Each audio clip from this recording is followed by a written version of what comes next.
as per usual. Well, not per usual, but kind of per usual. I'm not done with my makeup. Oops, sorry. So we're just gonna, finish it up real quick.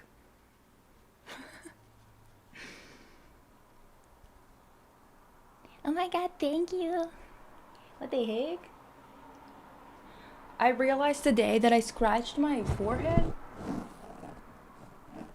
Somehow. I don't know. Hi, Sater. Hi, Tuna. Hi, Crave. How are you all doing?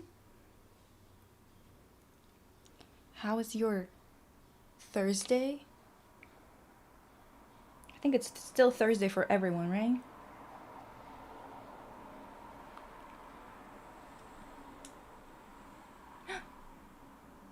No. The goddamn spots. They will never leave me alone. It's ridiculous. Did I see that Winx Club Reboot Part 2 trailer? I saw screenshots from it. I didn't actually watch it. We can watch it together today, but Diva. Oh, gonna see a friend tomorrow. Nice. That you haven't seen in a year. That's great.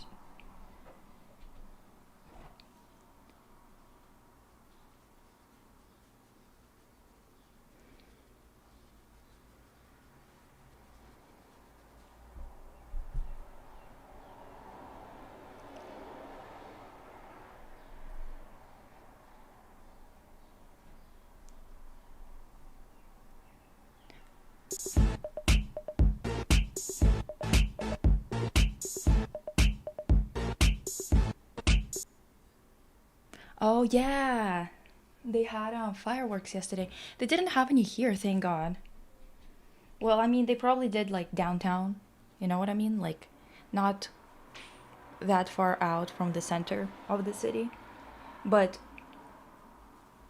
I'm glad that they didn't do all that because God. Also, this Canada Day was so fucking hot. And to this day, so many people are still denying why that is. Like Diva. I'd love for you and Waverly to play another Nancy Drew game. Yeah, honestly, I feel like it's gonna be our staple now. Right? Yeah, thankfully it was silent here too. And also, it's kind of bad for, like, for animals, like for the pets. Both my mom's cat and my Hopa get so, like, freaked out by it, you know? So it's kind of like, I'm always glad when they don't do that shit, you know what I mean? I thank you, what the heck? I actually, wait, let me grab my coffee stuff real quick.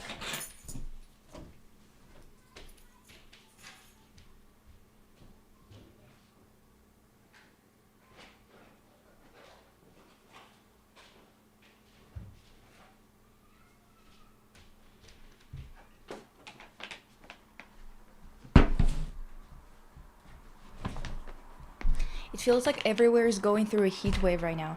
Well, I think it's like, at this point, we kind of have to stop calling it heat waves, you know? Mostly because, like, that's just gonna be summer now. Unless we do what needs to be done. Because that's the thing. Can't be doing all that online. Vet posting and shit, you know what I mean? I was so disappointed I couldn't go to local park for Canada Day. But it was 46 degrees with humidity. Wait, where in Canada are you? Thankfully, Calgary was not that bad yesterday, and like I think that the heat wave is gonna reach us a bit later. I think that right now it's the coast that get the most of it. You know what I mean? Oh, you're making a presentation. What kind?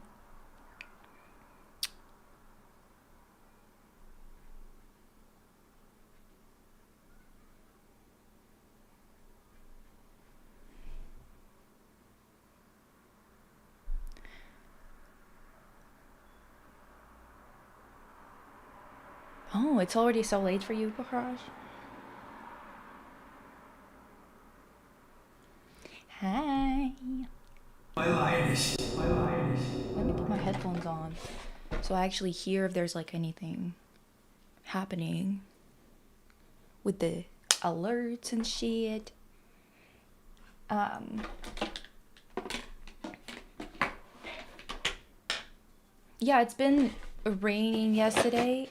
It hasn't been chilly summer per se because we had like a whole week of 30 degrees, but then everything else was pretty, like it was like 20 degrees or something. But the thing is, it's like the buildings, the way they're built here, even 20 degrees is hot inside. My mom's visiting Hungary and it's been like 40 degrees Celsius. Do you think Europeans will finally start giving a fuck now that they're the ones whose ass is burning and not just the global south? 46 degrees is Celsius in southern Ontario. An hour from Toronto? God, dude, that's so fucked.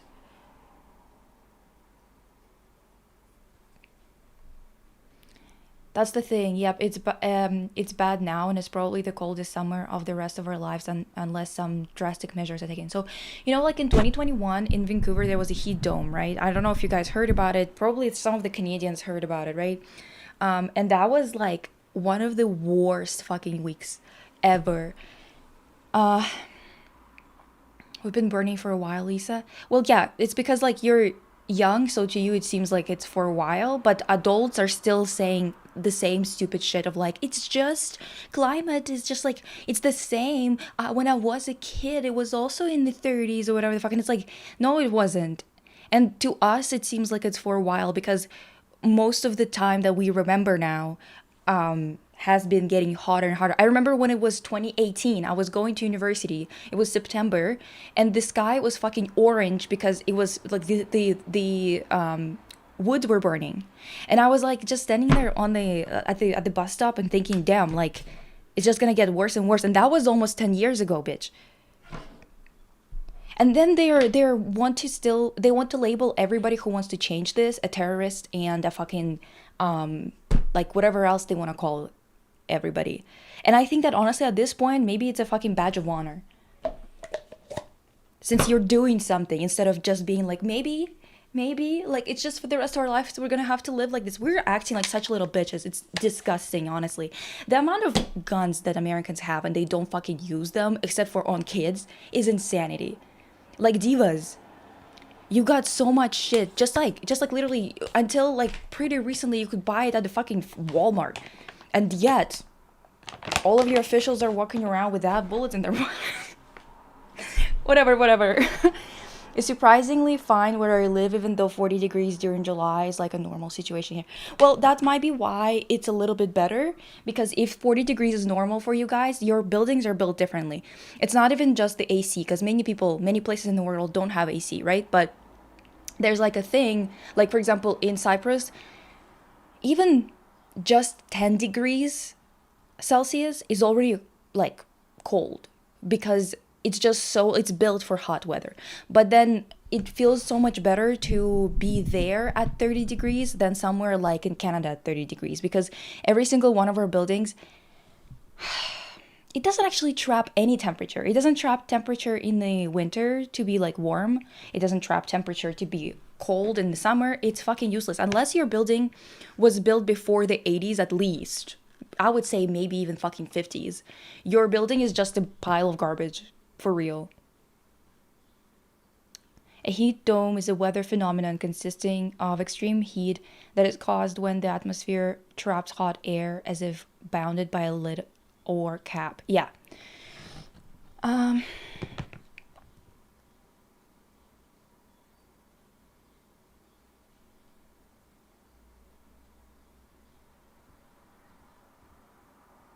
I finally managed to get my dad to agree that the weather is in fact getting worse, but he still says like we can't do anything about it. Facepalm. Oh, that's the thing. I was talking. I think I said that last time. I was talking to this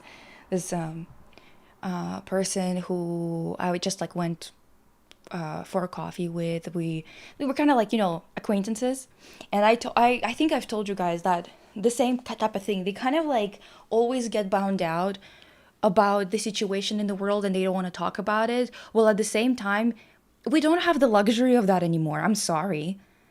We really don't. I really hate that. Not even that we don't have the luxury of it, but I hate that this is what we've inherited. This is what.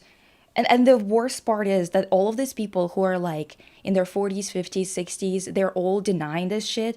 And it's like, bitch, of course you're denying it. You're not gonna have to live with it. For us, we're not gonna have a normal life. We're not gonna get what you got. Of course, you don't give a flying fuck. Of course, you're like, oh, I can just pretend like it's not happening for another 10 years.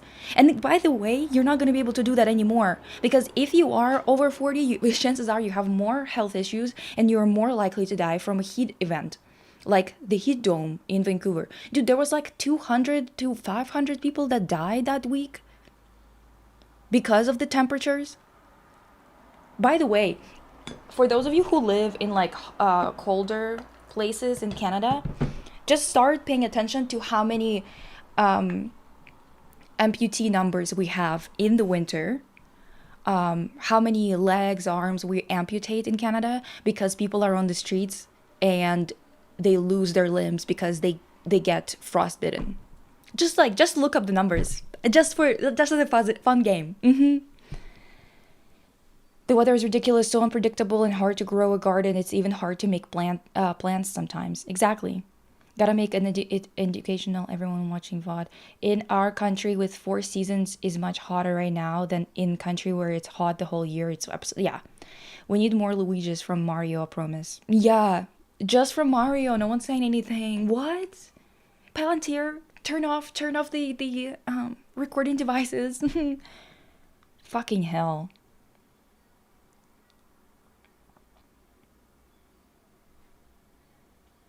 Yeah, it sucks when it feels like I'm ruining the mood when I bring stuff like that up. Yeah, but that's the thing. I'm like, at this point, I need everyone to stop whining. We need to get organized, and I mean not just regular organizing, okay? All right? I need us to stop fucking whining. It's ridiculous. What is this? Like, you know how we always think about fucking there's this video creator on TikTok who makes videos that kind of like put it in perspective what's going on right now, but like in peasant times. And he's like, "Oh, when, fuck, I need to like I wish I remember the name of that guy, but it's like medieval times type of deal. And it's so much easier for us to look at it and like contextualize it like, oh, damn, yeah, you're right. We actually are eating gruel, and yet half of the fucking, at least half, maybe even more of the people are still saying stupid shit like, oh, the trillionaire, he actually earned that money. Are you a dumb little bitch or some? What is going on? Do you know what I mean? Anyway. No, these parasitic billionaires don't even believe in climate change. Peter Thiel literally called Greta Thunberg's strikes for climate awareness and autistic children's crusade. No, he believes in it. This is, okay, this is what you guys, like, what we all need to internalize. Those bitches know. It's the same thing as with Kylie Kardashian or the Kardashians and whatever. Everyone's always trying to portray them as so dumb and whatever. Yeah, they are, but they are smart enough to understand that when people who they work with tell them that this is happening and this is happening and whatever, they just don't care. They only care when it's about them. Since they can avoid being affected by the climate as much as everybody else, they can just live in their little bubble. They don't give a flying fuck. It's a lot more insidious than what we expect. We think that people genuinely just don't believe. A lot of people just don't believe in it, whatever. Many people who aren't billionaires and whatever, yeah, they just don't believe in stuff like that or whatever, or they try not to believe in it because they genuinely, it's kind of like religion, you know what I mean? It's like, if you don't accept that it's the reality, it's not going to be a reality. They kind of live like this, you know? And I feel like maybe, fuck, what if I put too much water in or too much ice in and it's not gonna fit? I don't know. Anyway, so this is what's so fucked about them. They actually know what they're doing. They're doing it on purpose. They don't mind. This is why they're building stupid ass bunkers, because they don't think it's insane to ruin the planet so much within such a short amount of time that you would have to go into hiding in bunkers if you're rich enough, obviously. They don't think it's crazy. We think, why the fuck would you do that? For imaginary money that you have collected in your pocket. What for, right? Like any normal person would think that. And the same way as we study serial killers and we're like, how does their mind even work that they like doing this shit? Like, what's wrong with them? This is the same way we should be studying billionaires, trillionaires, and everyone else who rides their dick real hard, okay? Know this, listening to Lisa while duct taping my AC vent. Exactly. Like, we're literally putting it together as much as we can. We are doing what we can, and we still have to be watching people suffer, including us. Now, I can't imagine how you guys survive without ACs and proper infrastructure for hot weather. Diva, I'm telling you, it's bad. It's bad. When I tell you that if you have any people in your building or in your neighborhood who are either old or have chronic conditions, disabled, try to get to know as many people as you can, especially if you have more resources. Like if you have an AC that's like your entire house is conditioned, maybe offer somebody to stay at your house for the couple of days when it's going to be like plus 50. Because I'm telling you, dude, many people around you are going to just drop dead. It's not a joke. Like, it's not fucking jokes anymore. Not to be a downer, I live in Toronto. My grandfather died of heat stroke and he was in a retirement home. They're not legally required to have AC. Makes me want to do things to Ford. Diva, holy fuck. First of all, what the hell? How are they not required to have ACs? That's fucking crazy. First of all, they are dealing with old people. What are they thinking? What is in their brains? Whatever, not whatever, but I mean, like, let me continue this shit. And on top of it all, okay, not just Ford. This needs an overhaul from the ground up, because every motherfucker who's like twisted inside and rotten inside is the one who's interested in going into politics and into all of these positions of power. Everyone who, even the fact that, for example, healthcare that's for profit is going to be full of people who are literal psychopaths. Not people who want to help, not people who like biology or studying this or find like how our bodies work fascinating. No. It's going to be just a bunch of freaks. That's why it's so hard to work with it if you are going into any of those fields and you're working with a bunch of people and you're like, fuck, what the hell is going on? Did you see that video? I think it's in France. Someone was filming like, oh, the staff, and I assume that most of them were nurses, but I'm not entirely sure, just based on like the fact that they had like colorful scrubs that were like, I don't know, I'm assuming whenever someone's wearing colorful scrubs, I'm like, oh, that's probably a nurse. I don't know if they were, but basically some kind of medical personnel, and they were like, oh, before the 24-hour shift and after 24-hour shift. What the fuck is going on? How is that allowed? It's actually actual cruelty to a human being to make them work for 24 hours. That's insanity. But on top of it all, putting them in a position where they have to make such life or death, like, I'm not even, like, this is not even a joke, actual life or death situations, questions, etc. They're quite literally making them make those decisions while being sleep deprived, tired, and other shit like that. What is going on? How is that allowed? How is any of this okay? We aren't just uncomfortable. People are fucking dying. Yeah, and even if we would have been uncomfortable, for what? For those a few fuckers? They should be executed, and I'm not joking. I'm sorry. Like, why am I supposed to be, like, I watch all of my friends lose will to live, and they're all young. We're all young. I don't know that many people who are like really old where, you know, you kind of, even then, I think that it's good, obviously, to still have like zest for life. But I mean, like, if you're older, you might be like, okay, I'm tired of this bullshit or whatever the fuck. Like, at least it's your right to feel however you feel about it. But when you're young and your life is such a pile of shit and it's just supposed to get worse, and I'm supposed to be what, chill about it, cute about it, sit there and be like, let me go vote about it. Let me just go vote about. What the fuck is that supposed to mean? If you put it in the peasants' terms, in medieval terms, whenever we look back at them and we're like, damn, they had such a horrible situation. Literally, people without limbs in their family, and they still didn't kill their fucking czar. They still were okay with the White Army doing whatever the fuck they wanted, for example. You just, like, you're judging them. But you're not judging people right now, or you're not judging yourself for just taking it lying down. Like, what the fuck is the point? I genuinely don't understand. I don't understand. I don't see any beauty or any point, to be fucking honest with you. One sec. Ah, fucking hell.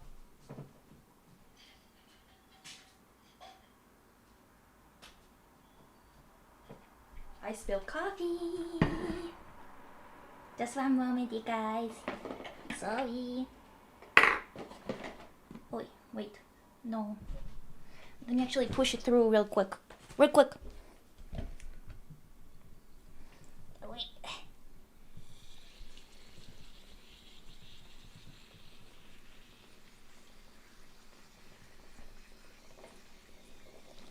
Oh.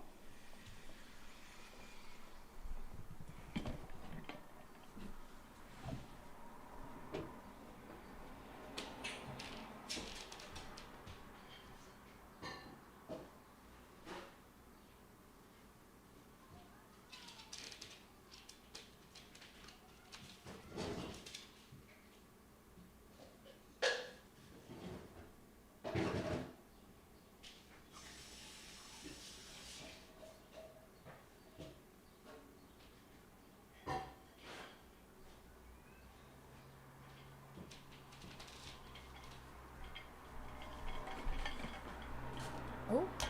La la la. La la la la. La la la.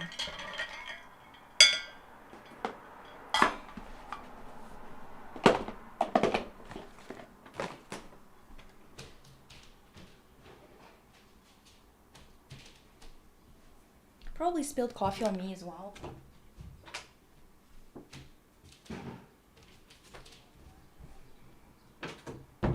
But what's good about a polyester dress like this is that you can just turn it inside out, right? Put it in the washer and it's good. Anyway.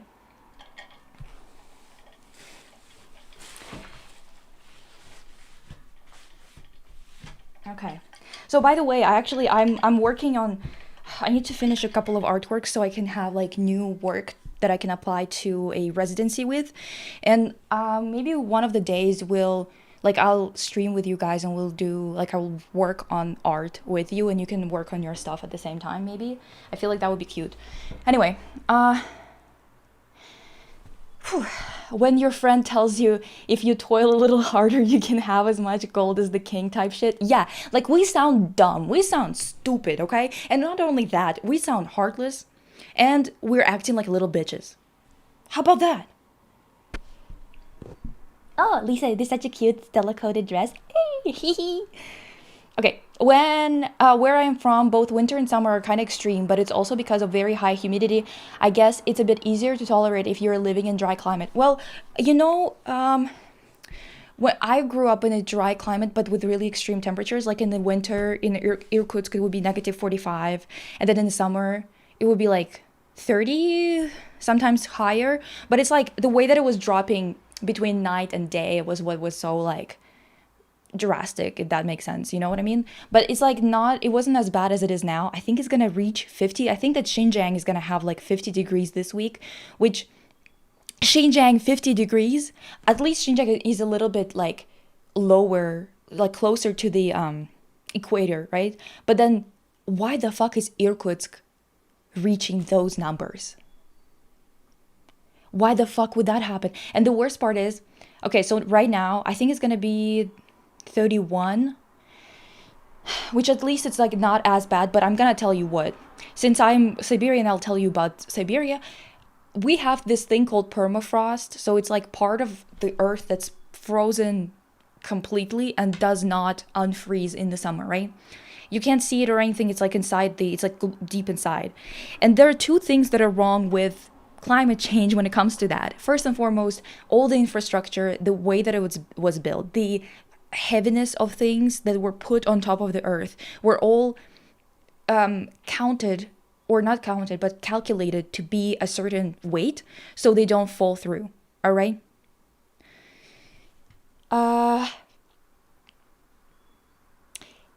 And the second thing, so it means that if the permafrost defrosts, which it started to do already, everything's gonna, like, we're gonna have a lot of landslides, right? But on top of it all, the second thing is that there's a lot of bacteria and a lot of like infectious disease that's been in that ice for thousands of years.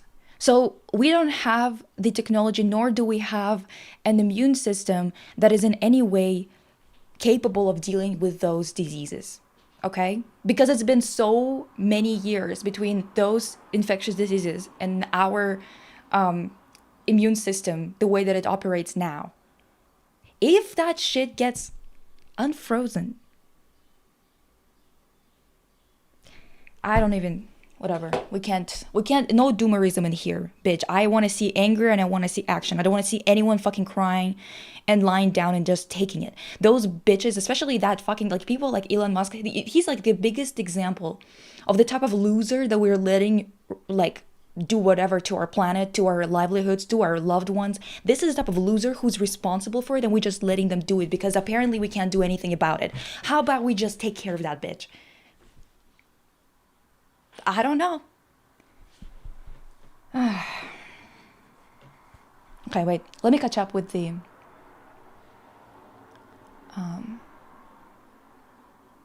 chat. I love my mom, but when I talk with her about the environmental things, her solution on this is God.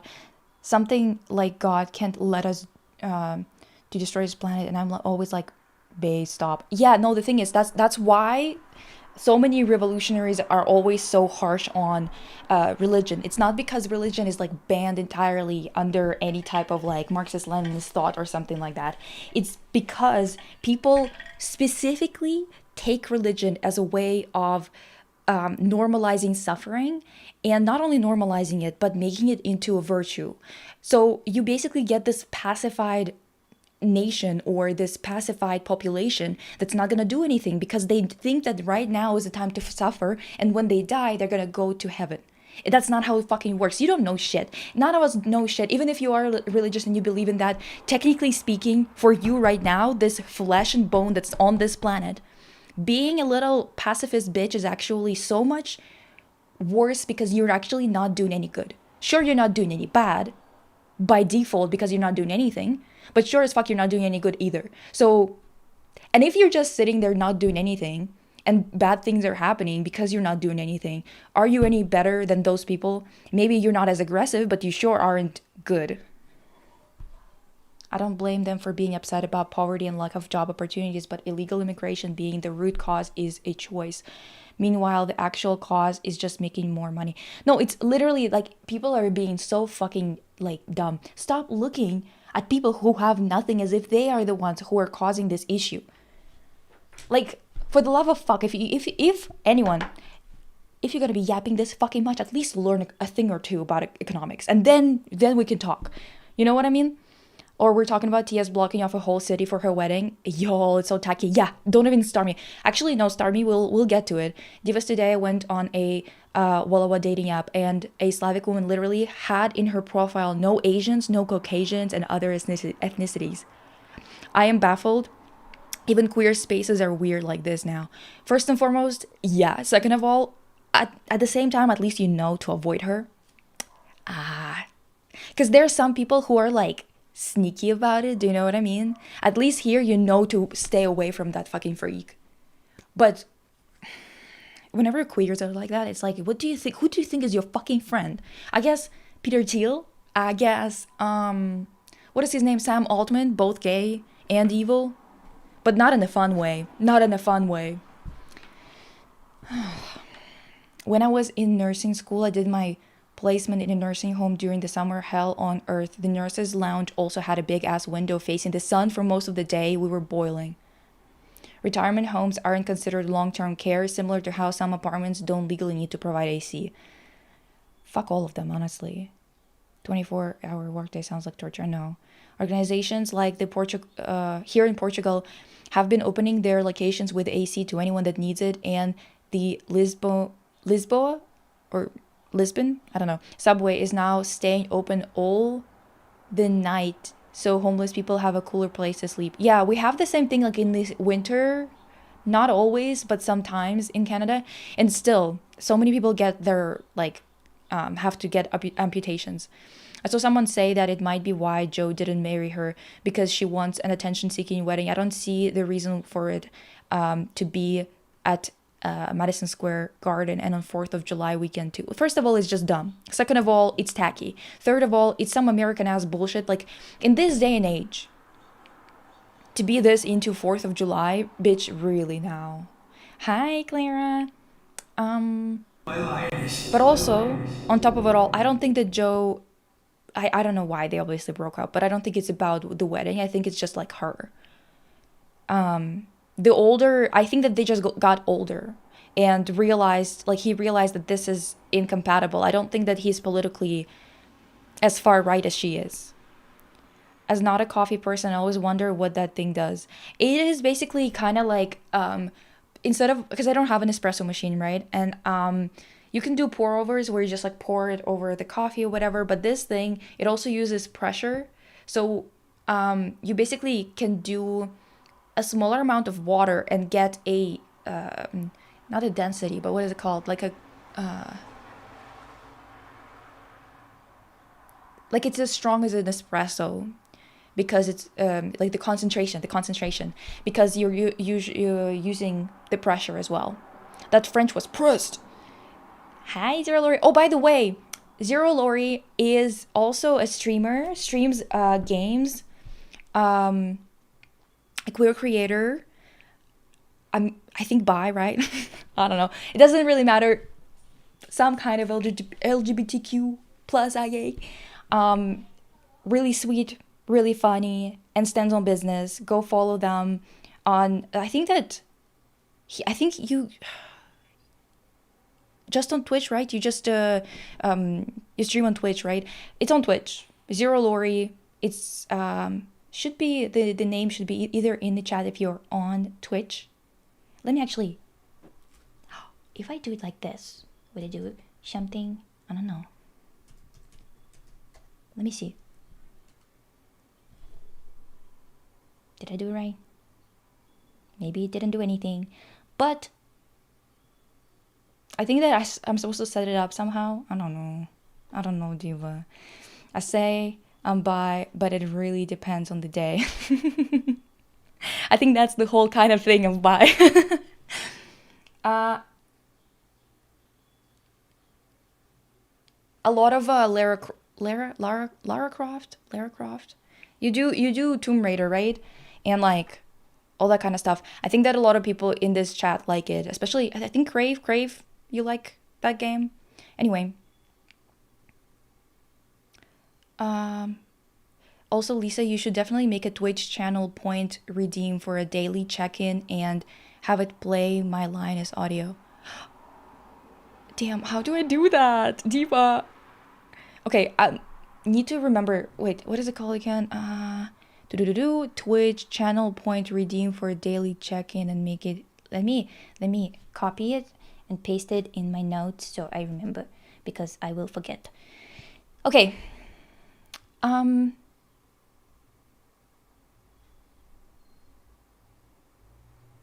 How's the Scooby-Doo video going? I'm writing the writing portion. Writing the writing analysis, like right now working on this, like kind of discussing Velma and Shaggy and their relationship in the show that I find confusing as balls. Um, Lisa, the presentation can be about anything, right? Yes, but try to make it funny because we're trying to kind of like, have days when we're not as Lisa about things as usual. Hi divas, I'm in bed almost hugging the AC. Yeah. Such a nice dress. Gotta love those dresses that wear like iron. Saved me so many times. Wear like iron? You mean like it's really durable? Uh,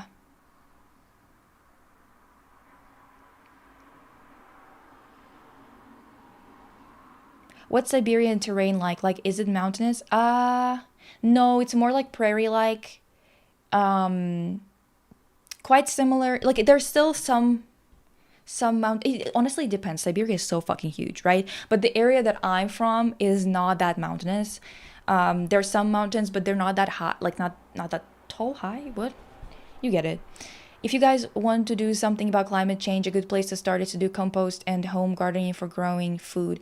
Yes, but it's gonna be harder and harder to actually grow it in this climate. What we need to do. Fuck, I can't be saying that online. You get it.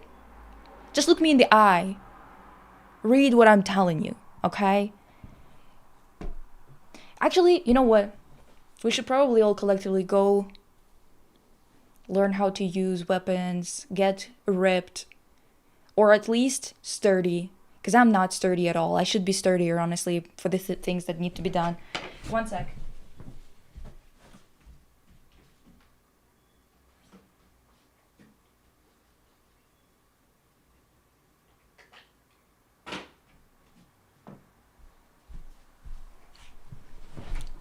Okay.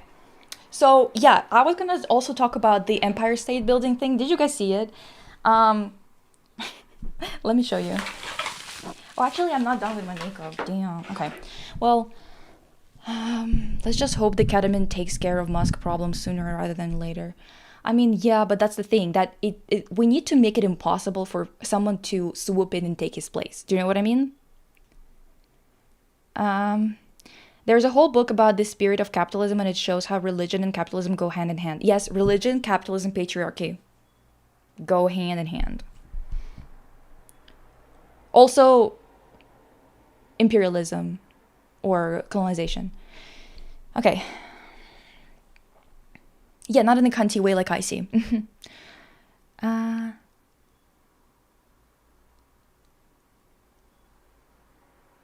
they're trying to be this all-American couple. It's so dumb. It's so dumb. I mean, whatever. I mean, the thing is, like, many people are gonna be buying that shit. You know what I mean? It does not mean that. It's so fucking stupid. Holy shit. Heat in Tennessee right now so bad that my apartment is having a leak due to problems with AC and an infestation of fleas and gnats because we can't keep the temperature down on days when it's 110 Fahrenheit. 110 Fahrenheit. How much is that in Celsius? Like 50 degrees? Lisa, this was a profile of a woman living in the literal North Caucasian capital of Russia. What are you doing here if you don't like Asians and Caucasians, Diva? That's the thing. That's the thing. It's kind of like people who move. Like, for example, we lived, I mean, me, I lived in Irkutsk, right? And Irkutsk is right next to Ulan-Ude. So Ulan-Ude is, like a Buryat city. Yeah, sure, you can live there. Like, it's allowed. The same way as Buryat people can live anywhere else in Russia. But it's like, it's their territory, their city, their province, kind of, for those of you who are, or like their state if you are American or Canadian. So the population there is heavily Buryat. And then whenever someone goes there and they're like, all these Asians came here. Are you dumb? Do you not know your own history? Do you not know where you are? Like, it's so embarrassing. Whenever people do that shit, it's like, okay. Anyway. You have 52k points? Oh my god, Diva, you could sway any, and I mean any vote in the future. The built-in Twitch command is shoutout username. Oh. If I do it, shout. Oh wait, I want to see if it's gonna do it. Shout out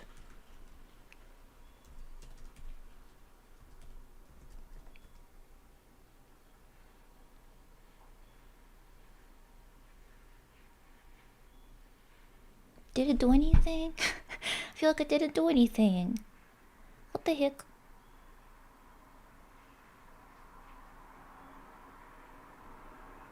Okay, I'll ask. I'm gonna need help. I don't know how to do it. Anyway, the Empire State Building. Okay, yeah, let me show you. Let me show you. 110 Fahrenheit is 43.33 Celsius. Jesus fuck.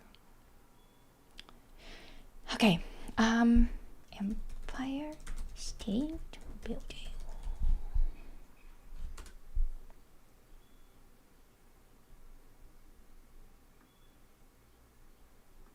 Okay. So fucking corny. Let me do this.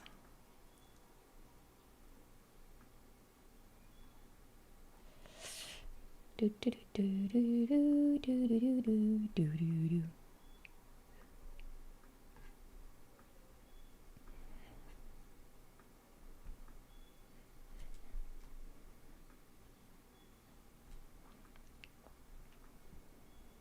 you like the dress? Thank you.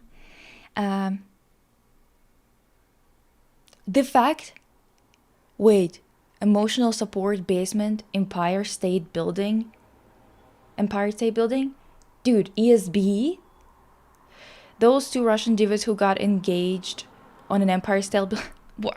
Are they Russian? Fuck, I just.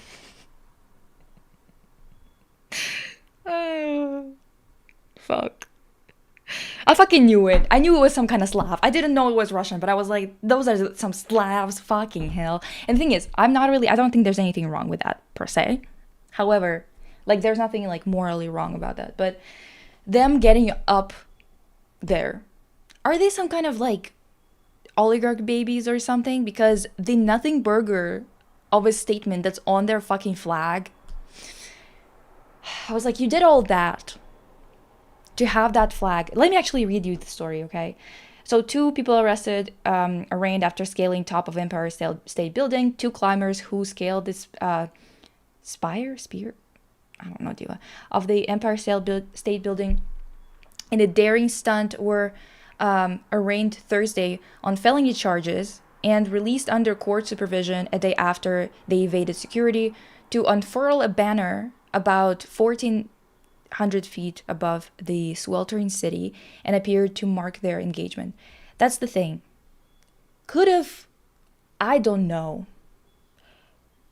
maybe commented on the sweltering heat, maybe do something, I don't know. And Angelina Nicolau, 33, who goes by Angela, and Ivan Kuznetsov, 32, face charges including burglary, reckless endangerment, and criminal mischief. According to the criminal complaint, the charges are not bail eligible under New York law, and the pair are due back in court August 24th. Isn't it crazy that in America, things like this are not bail eligible, but you can be bail eligible if you're like under investigation for murder?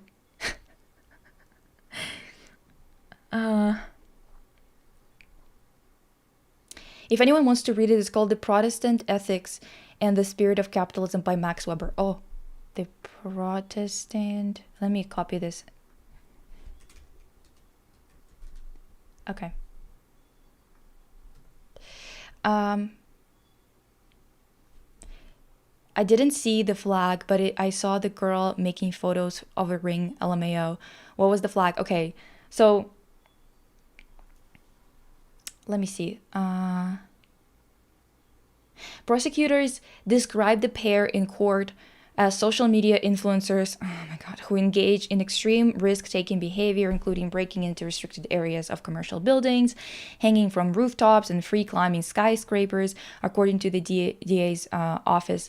Kuznetsov later told NYPD he wanted to do something special for his engagement, prosecutors said in court. Hiding overnight before the climb, the breach of security at one of New York City's most iconic landmarks occurred around noon Wednesday during a whirlwind somewhere in the city. It comes weeks after the New York Knicks' first championship. Who gives this shit? Oh my god.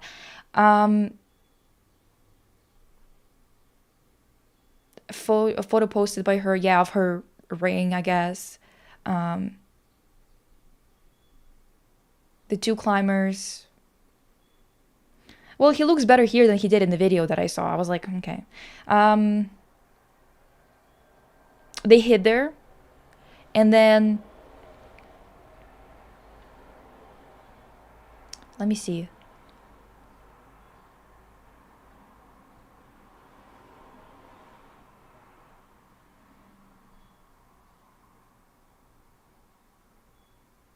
Let me see. Let me see.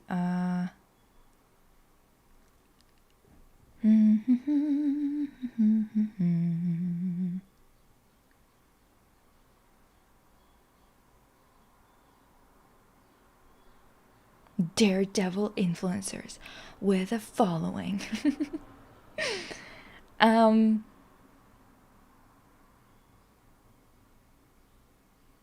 The Netflix documentary about them. Why would they have a documentary? This is the thing. I find them kind of suspicious. Like, I think there's some kind of, you know, they had some flag they were waving when they were at the top, and he just proposed to her.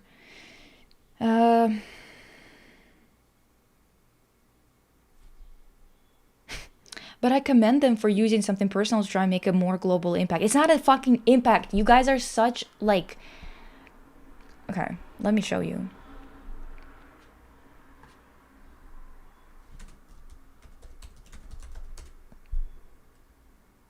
Okay, here it is.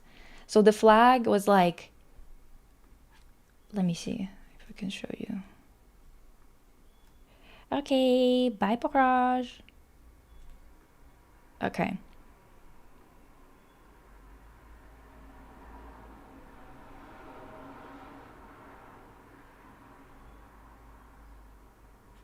Okay, so the flag says, when the power of love beats the love of power, the world knows peace. A nothing burger of a statement. The most like, I'm an activist, but actually, like, you got nothing to say. You got nothing to do. You've got, like, literally, like, could have used this type of daredevil fucking behavior to actually do a thing or two. Ugh.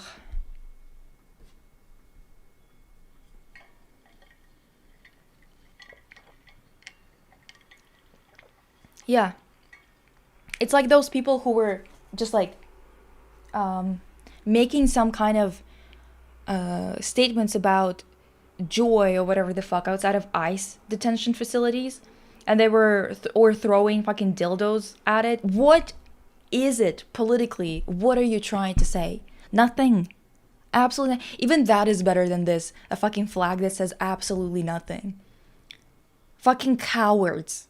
Cowards. And I can tell you for a fact, they're probably not even like, they don't have any subversive from this status quo, which is fascism right now, politics. Because how, like, what would anyone else who actually has proper ideas of politics, and these bitches are in their 30s, you can't tell me you don't actually, like, you've had enough time since you were a baby to figure it out.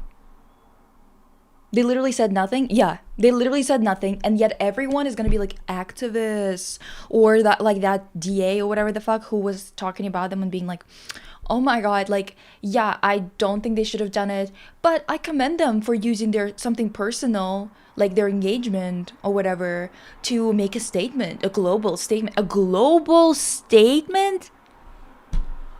Pathetic. Absolutely pathetic. Like, could have said something about Epstein, I don't know, maybe, even though it would be still kind of stupid, because the thing is, honestly, use this type of skills to do something of actual, like, weight. Luigi it up, do you know what I mean? No, we're just saying nothing. I saw somewhere that they are professional climbers, and I guess it's not their first time doing something like this, but don't quote me on that. Yeah, it was not a flag, but banner about love. Yeah, but they're all like talking about like, oh, it's a flag, and it's such a strong statement. They're like, they made a political statement and whatever. No, they basically said, oh, we're engaged. That's basically the same thing. I don't understand. Like, the way it's framed is just really funny, TBH. Let's see what, like, their names. Let me look it up, because I have a feeling that they're probably some kind of oligarch babies. Oh, whoops, that's not right. Angelina Nicolau. Okay.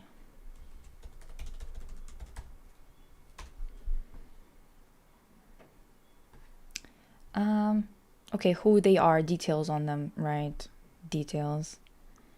Well, both of them, I'm glad that they changed their haircuts. This looks horrible. They had horrible haircuts before.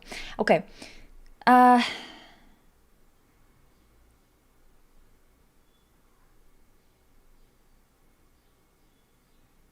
The pair were self-identified via social media as the Russian couple Ivan Birkus. Birkus? What the fuck was was he using before? Like a different last name, eh? And Angela Nicolau, daredevil climbers who were the subject, blah blah blah. Who is Ivan Birkus? 32-year-old Russian daredevil climber and self-proclaimed rooftopper known for scaling some of the world's tallest buildings without ropes or other safety gear. Yeah, because got nothing else to do apparently. He built a following online by posting views from his mostly illegal climbs, scaling everything from skyscrapers and landmarks. Okay. Oh, my phone is dying. One sec, divas.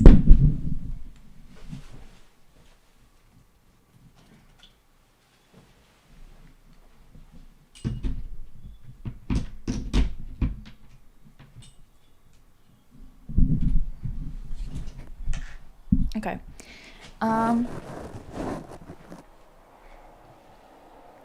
Okay, their relationship is deeply intertwined with their work. The child of circus performers, she likewise gained notoriety by traveling around the world to scale, la la la.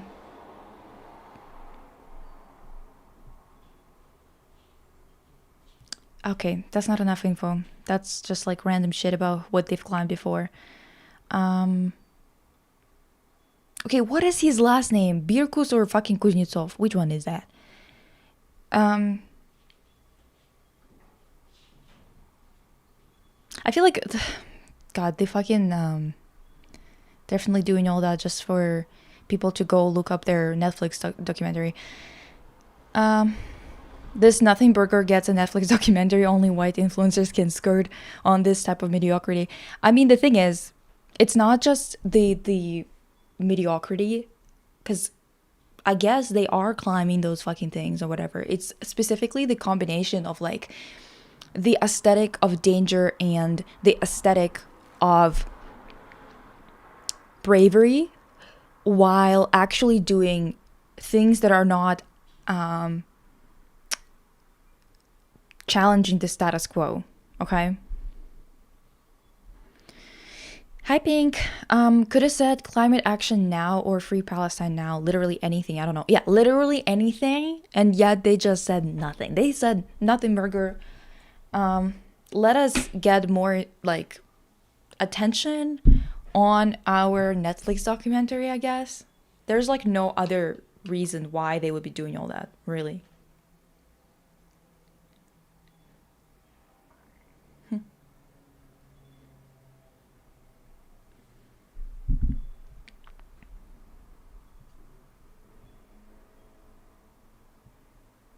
I guess one is a stage family name, and the other one is actual one because his Russian family name is quite common. Ah, okay, that makes sense.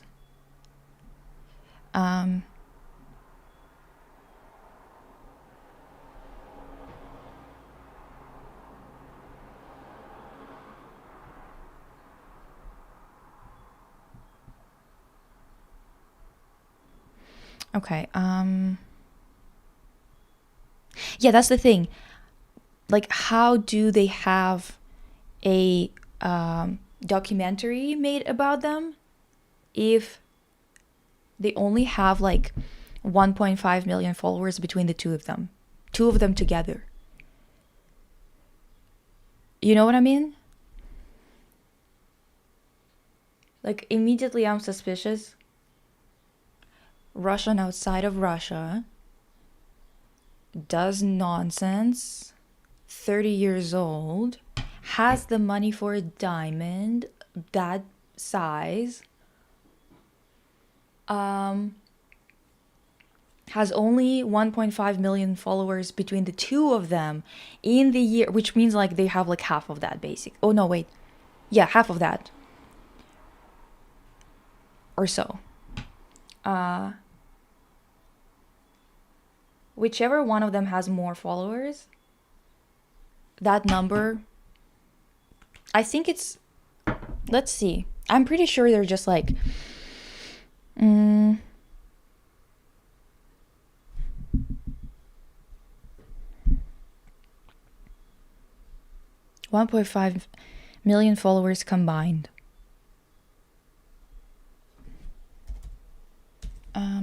Yeah, you guys can look at their, I assume if it's combined, right, that's very little.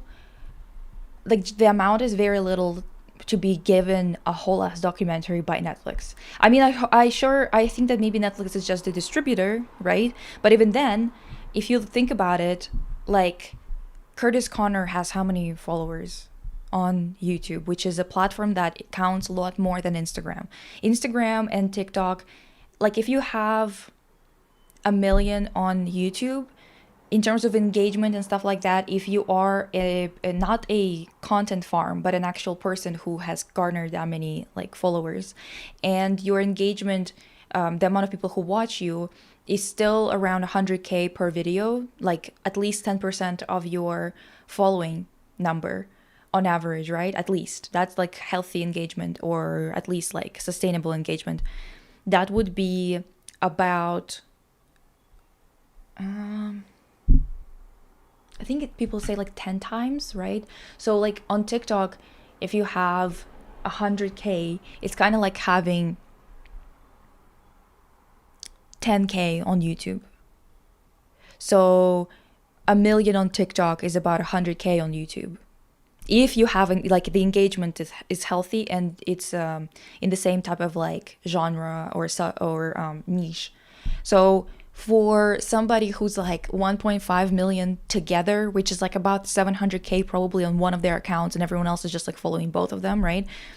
Double following. So 700K on Instagram, it's basically like having 70K on YouTube. It's not a lot. It's not a lot. And Curtis Connor, for example, has like 5 million, right? I don't know exactly what his number is right now, but let's say 5 million. And he doesn't have a stand-up hour with Netflix. Do you know what I mean? There's some kind of shit involved. Like, it's probably connections and being like oligarch babies involved somehow with oligarch shit.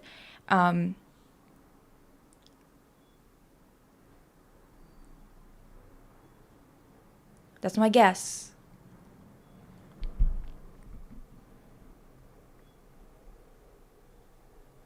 They could have said Elon Musk can suck my fucking balls, and that would have been better. Exactly. But they won't say that, because I'm more than sure that they're probably, well, I'm not. Well, based on their look, I'm sure they're the type that would like maybe not even like him, but would see him as someone who earned that money or something stupid like that. Being 32 and this is your statement on that fucking banner? Okay. Corporations are the biggest bums in the country. In no other circumstance can you literally bankrupt yourself and cause millions of Americans lose their homes, retirements, etc., and get bailed out. How's that for free stuff? People suffer, but they survive. When I found out about it, I was like, why are you bitches constantly talking about free market? What about this is free market for you if you've got socialism for the corporations and capitalism for the people? Explain that to me, bitch. Quickly. America. Explain. It's just like, it makes absolutely no sense. I remember in class I was like, wait, what? They just got money? For why? If I go bankrupt on my own, they won't bail me out. So what the fuck is up? recently found out through another YouTuber that there are huge networks of AI content accounts recycling content between accounts and making so much money. There's specifically a huge network of like AI animal rescue videos. Oh yeah, and also they do this thing where they basically feed like videos that you do that we make, YouTube creators, to AI, like our scripts. Tell the AI to regurgitate it in different like different words basically, and all of our research, all of our analysis and everything gets just like regurgitated. And this is called content farms. They existed before AI, but they were obviously slower because they still had to have editors and stuff like that. Now they don't even have to do that. They just generate slop, and YouTube allows it. YouTube was saying that they were gonna do something about it, got some good feedback from creators, and then just forgot about it because they are too busy making ads for Israel. Fuck them all, honestly. People seeing Elon as a self-made tech billionaire is hilarious as a South African. No, literally, he comes from a bunch of freaks, a bunch of fascist, not just fascist, like Nazi freaks. And they're like, oh, he's self-made. Yeah, self-made fucking freak who should be, well, I'm sure when I'm gonna be done with the live, I'm gonna open my phone and there's gonna be a bunch of texts from my mom being like, Lisa, stop saying all that.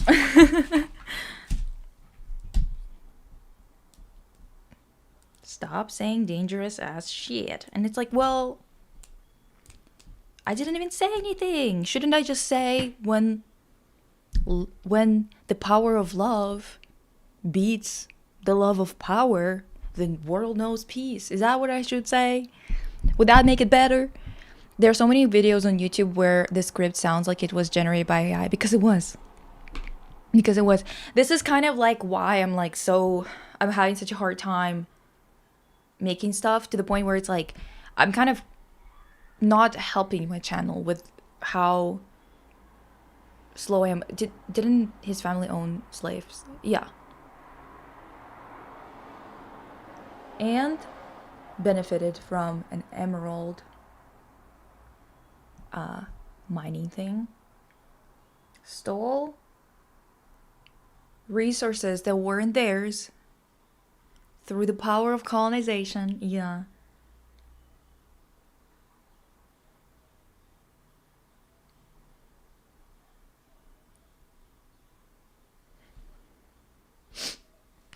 Anyway. Whose family should be rotting somewhere for the crimes they committed. Exactly. There are so many. Oh, wait. Oh, hi, Didi. I mean, they didn't say. They didn't say you lie. They only call you harsh. Yes, I mean, like, no, it's just my mom thinks it's dangerous to be saying all that, which she's right. It's not, like, especially now that they're consistently targeting anyone with actual leftist politics. Yeah, it's not a neutral thing to do. But what the fuck am I supposed to say? What the fuck am I supposed to do? Live with the world like this? We had presentations in school and they were telling us how smart Elon was when he was a kid with programming and how self-made he is and this type of shit. That's so funny. That's pathetic. Holy shit. Did we talk about the couple already? They're all over my TikTok feed. And everyone's into that shit, by the way. I'm like, what about it speaks to you? What about it speaks to you? I'm not saying that this is bad. I don't think that there's anything particularly wrong. I don't think they should be charged with anything because, like, who gives a shit? But it's just really, really funny that the way that it's framed is like, oh my God, they were there with this flag and this statement that's so powerful. And it's like, okay. This is the type of, like, politics, in quotations, that America loves. Because it's a nothing burger, it's not politics, it's basically just, like, nothing. And it makes you look like you're doing something. And this is the most like just most favorite Western shit, you know? You just like make fanfare, just make it look like for freedom. And what the fuck does freedom mean to you, bitch? What does that mean exactly? I want it to be written down on paper what you mean by freedom. Because you were saying the same shit when you were lynching people, so I want to see it on paper. What do you mean, freedom? Freedom of what and for whom and how?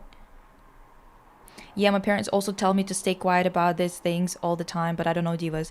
Who gives a shit? What is the point of living like this? Do you know what I mean? Like, sure, I can stay alive longer, and for what? To be a good little slave for them? No thanks.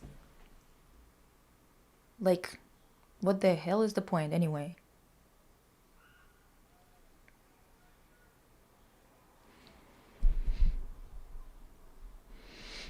Yeah, they like this platitude so much, but don't really believe in it. Yeah, they love to be like, yes, we are all about freedom.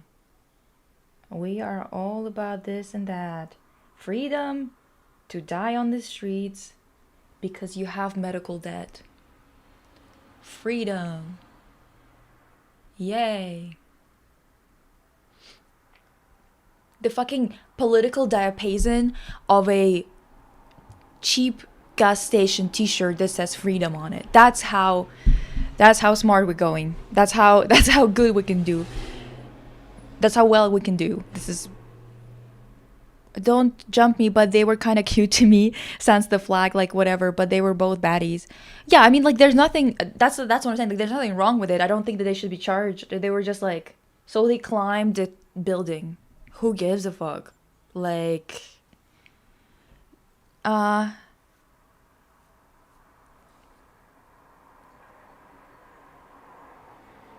well, the fact that they can climb so well and whatever, I would prefer if they used it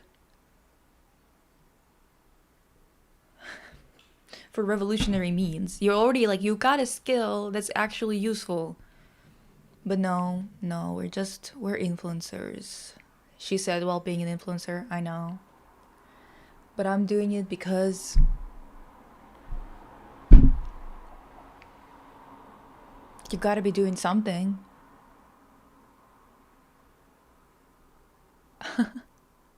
Oh, I forgot to put it on the other side.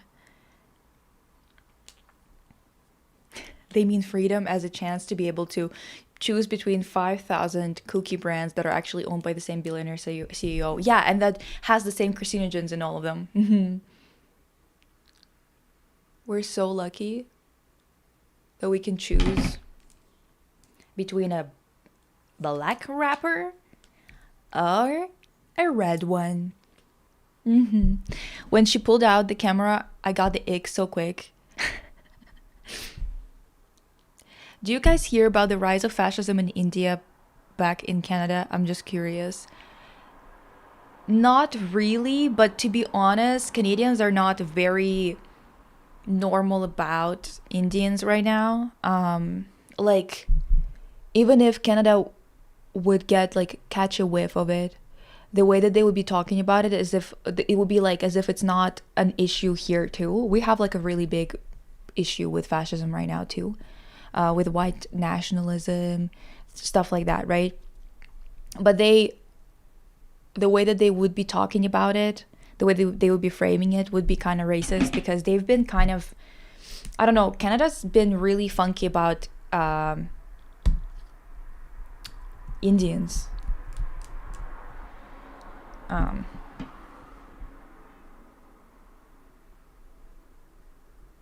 Carcinogens are good so you can build up immunity. Right, right.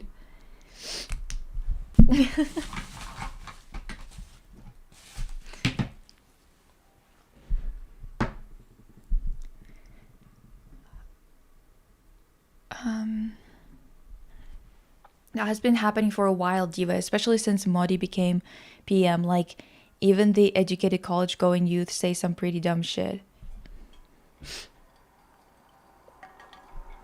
Fuck, is AFD polling number 1 now? No way. I mean, I knew, well, not no way. It is Germany we're talking about, but as a spaghetti built little weakling. I can't help but find it hot when people are physically strong and skillful like this. Sumi divas. No, I do like that. I really like when people are physically capable because I also am very weak. Well, I'm not weak. I guess I'm just like not sturdy, like health wise, which makes me kind of and because also it takes so long to take care of things here. Like, for example, I need an ultrasound to check my gallbladder, and is it gallbladder? I think so. I always fucking confuse some things like when it comes to terminology in English. Um,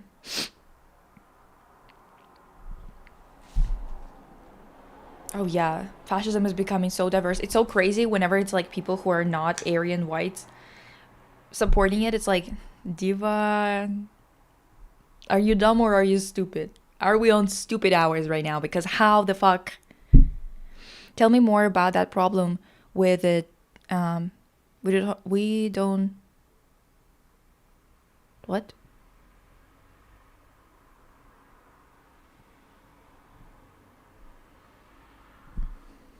I think, I think it's just like people become more prone to right wing bullshit when they are put under stress, because right wing bullshit, it doesn't require you to engage thoughtfully. It doesn't require you to work. And because of that, it's really easy to recruit because lying is okay for right wingers. They don't mind it. You know what I mean? They, not only do they not mind it, they see it as desirable as part of politics. So it's very easy to recruit to the right wing. Um,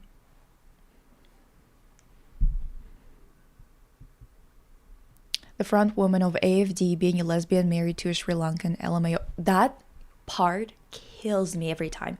This is what's so fucking ridiculous about these people. The amount of gays like Peter Thiel and Sam Altman being like at the forefront of it. It's like, bitch, are you dumb? No, genuinely, what are you? Whatever, whatever.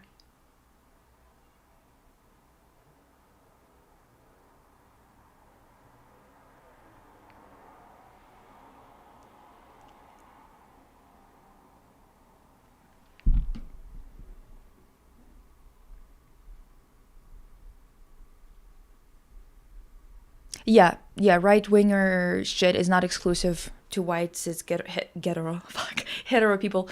No, it's like it's so strange because it's just like it's strange, but it's also at the same time kind of predictable because you see how easily people live with um, this cognitive dissonance. They don't really like whenever they experience it, they just kind of push it aside oftentimes instead of examining it and looking at it closer and being like, okay, well, maybe let me think about it. This is the exact same reason why you've got people, women in like, um, what is it, Turning Point USA, right? The ones that like at those conventions talking to people who interviewing them, and they're like, yeah, I wouldn't mind losing my vote if it means that like my husband is voting for the family. And it's like, first of all, you're dumb, and I will not hesitate to shoot you if you bitch. If you only just try to pry my right to vote and my right to be a legal adult outside of relations with any man, I swear to God, I will not hesitate, bitch. Like, don't try me. But it's kind of the same thing, you know? It's like you are advocating for being treated like cattle. And cattle should be treated better, even. I'm not even talking about people. So it's one of those things where it's like, how do you people do this to yourself? But they do it.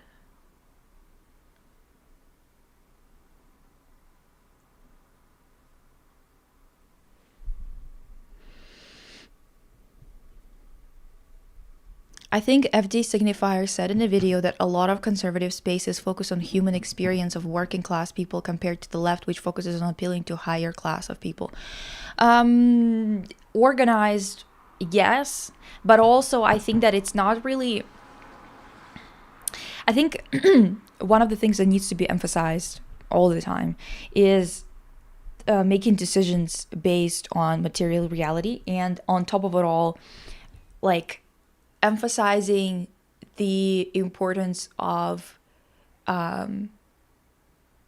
individual rights in terms of like, for example, even with leftists, whenever there's like men are everywhere, as you know, and oftentimes they have this like fucked idea that like women, for example, owe children to society or something like that, right?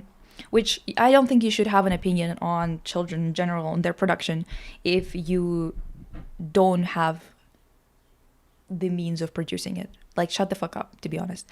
But they're always participating in the fucking conversation as if they're somehow involved. And this is kind of, it's kind of one of those things where you have to emphasize consent and other things like that when it comes to the person not being treated as a tool. Because the thing is, I think people will be, talking about it. Well, we have to have a workforce, other things like that. Obviously we do.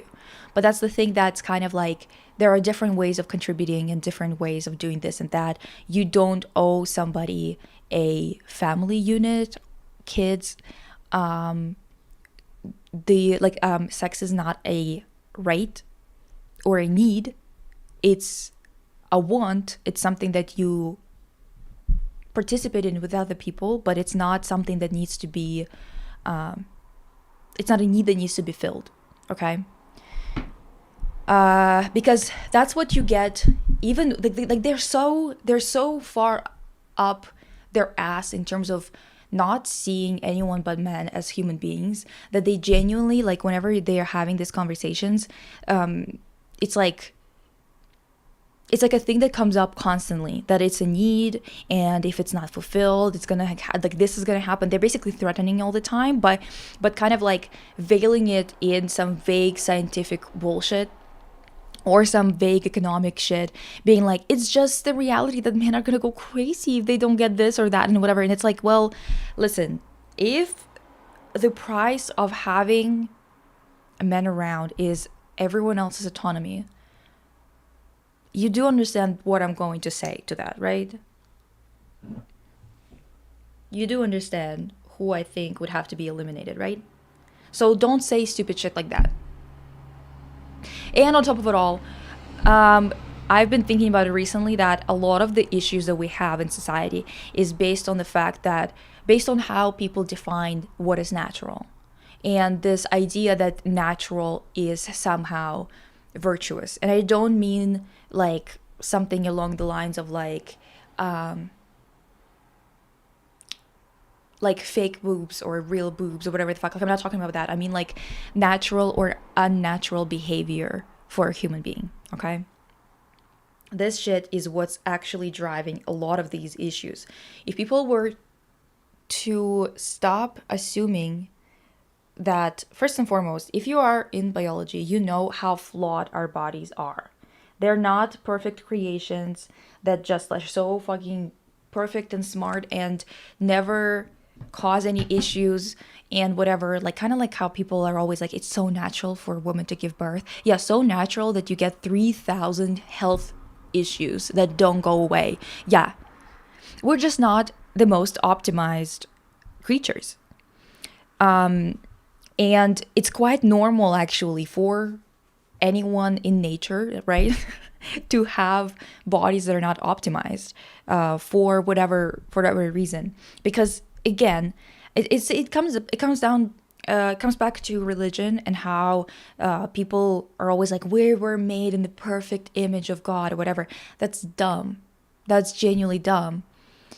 If that were the case, God would be birthing us, each one of us getting ripped apart to shreds to give birth to every single person that comes through this earth.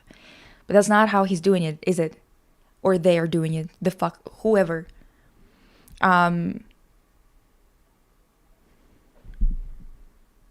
There's this idea that, wait, K word in GTA 5. Like, voting is a right, and you can simply choose not to exercise it if it means that much to you.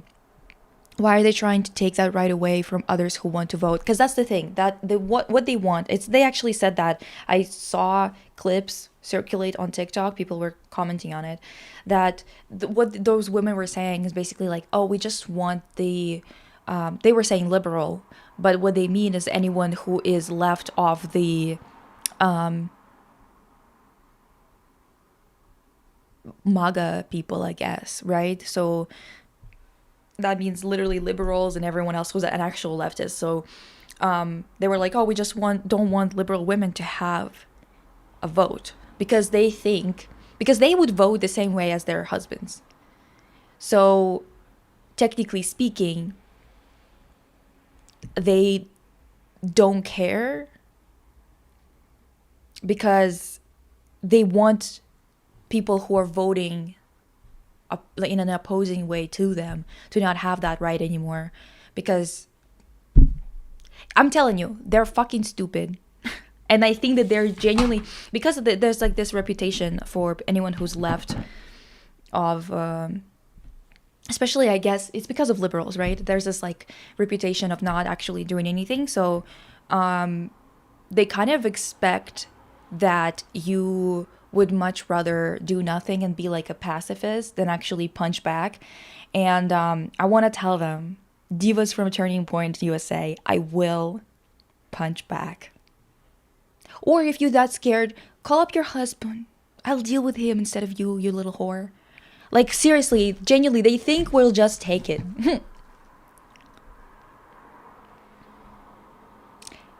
Make conditions in this world actually livable, and you won't have to think about how to make women give birth to children. This won't even be a problem. Sure, but the thing is, even if it is a problem, even if, let's say this is a perfect world where everyone is happy, yada yada, no one owes anyone procreation anyway. Let's say we're all happy, whatever. No one owes you their body. No one owes you sex. Like, it's just not, both of those things, procreation and sex, are not owed to anybody. It's weird to expect it, to think that it's a right. And even if we're talking about nature, the nature that they love so much, so many men who were still in the gene pool wouldn't be in it if nature actually took its course and women were actually choosing the same way as animals do, where they choose somebody who is the most compatible, the most useful to procreation and other things like that, instead of being forced to by the fact that we didn't have any money to choose. I mean, we can't even define what natural is. Dolphins literally commit group rape. Yeah. Does that mean we should be doing the same thing? They will spout BS that gets people in line without exploring it further. I think some of it is that definitely comes from the fact that they don't see humans as animals. Sure, but that's the thing. It's also like they also do see humans as animals, but the definition of what you are as an animal is dependent on their usually moral beliefs, and their morality is usually formed by patriarchy and their religions. It's like yeah, same with less than consensual stuff in nature. It doesn't make it good. Exactly. It's same thing with like them constantly talking about gay things not being natural. And it's like, well, I have news for you, Diva. Actually, it does occur in nature, which is like in nature outside of human. Let's say that way, right? Other creatures or whatever the fuck. It's actually pretty common. So it occurs at around the same rate as it does in humans too. But that's the thing, that their definition of what natural is depends on what they personally find icky or not icky, whatever. And the thing is, they're the things that they find icky or not icky is also dependent heavily on how they personally were affected, like in society, how they grew up, what was taught to them as a good thing and as a bad thing, things that they've been exposed to, even. Because things that we're exposed to, things that we see, we start to accept without having this uneasy feeling inside. And oftentimes people don't actually analyze why they feel a certain way. They don't analyze their feelings whatsoever. It's kind of like how, you know, a lot of your like friends, like people that you just know, like acquaintances, whatever, constantly say how much they love hot weather, how much they love summer. And every single time summer comes and every single time it's really hot, they are suffering. They don't want to do anything. They sleep all day, but they are also like hated. And then they complain to you about it and you go, see, remember this, because you always tell me you love hot weather, but you don't. And every single time we have this conversation, when it's not hot outside, you keep saying that you love hot weather and it just doesn't make any fucking sense. It's the same thing. People just don't fucking register anything that they're feeling, thinking, doing. They don't put it together and don't try to synthesize it into a cohesive thought, you know, or a cohesive understanding of how they perceive or how they experience life, which is just annoying.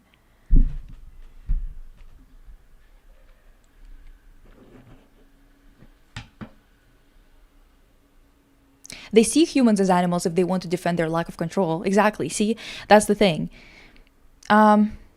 Natural selection also only optimizes up to reproduction. Once you've passed on your genes, anything after that isn't selected, like age-related issues. Yeah, see, that's the thing. Like biology, technically, if you actually study biology, you know how flawed it is. It's not optimized. Nothing is optimized. When you look at things like the fact that we have like issues with cancer, for example, or autoimmune issues, what about that reads as optimal to you?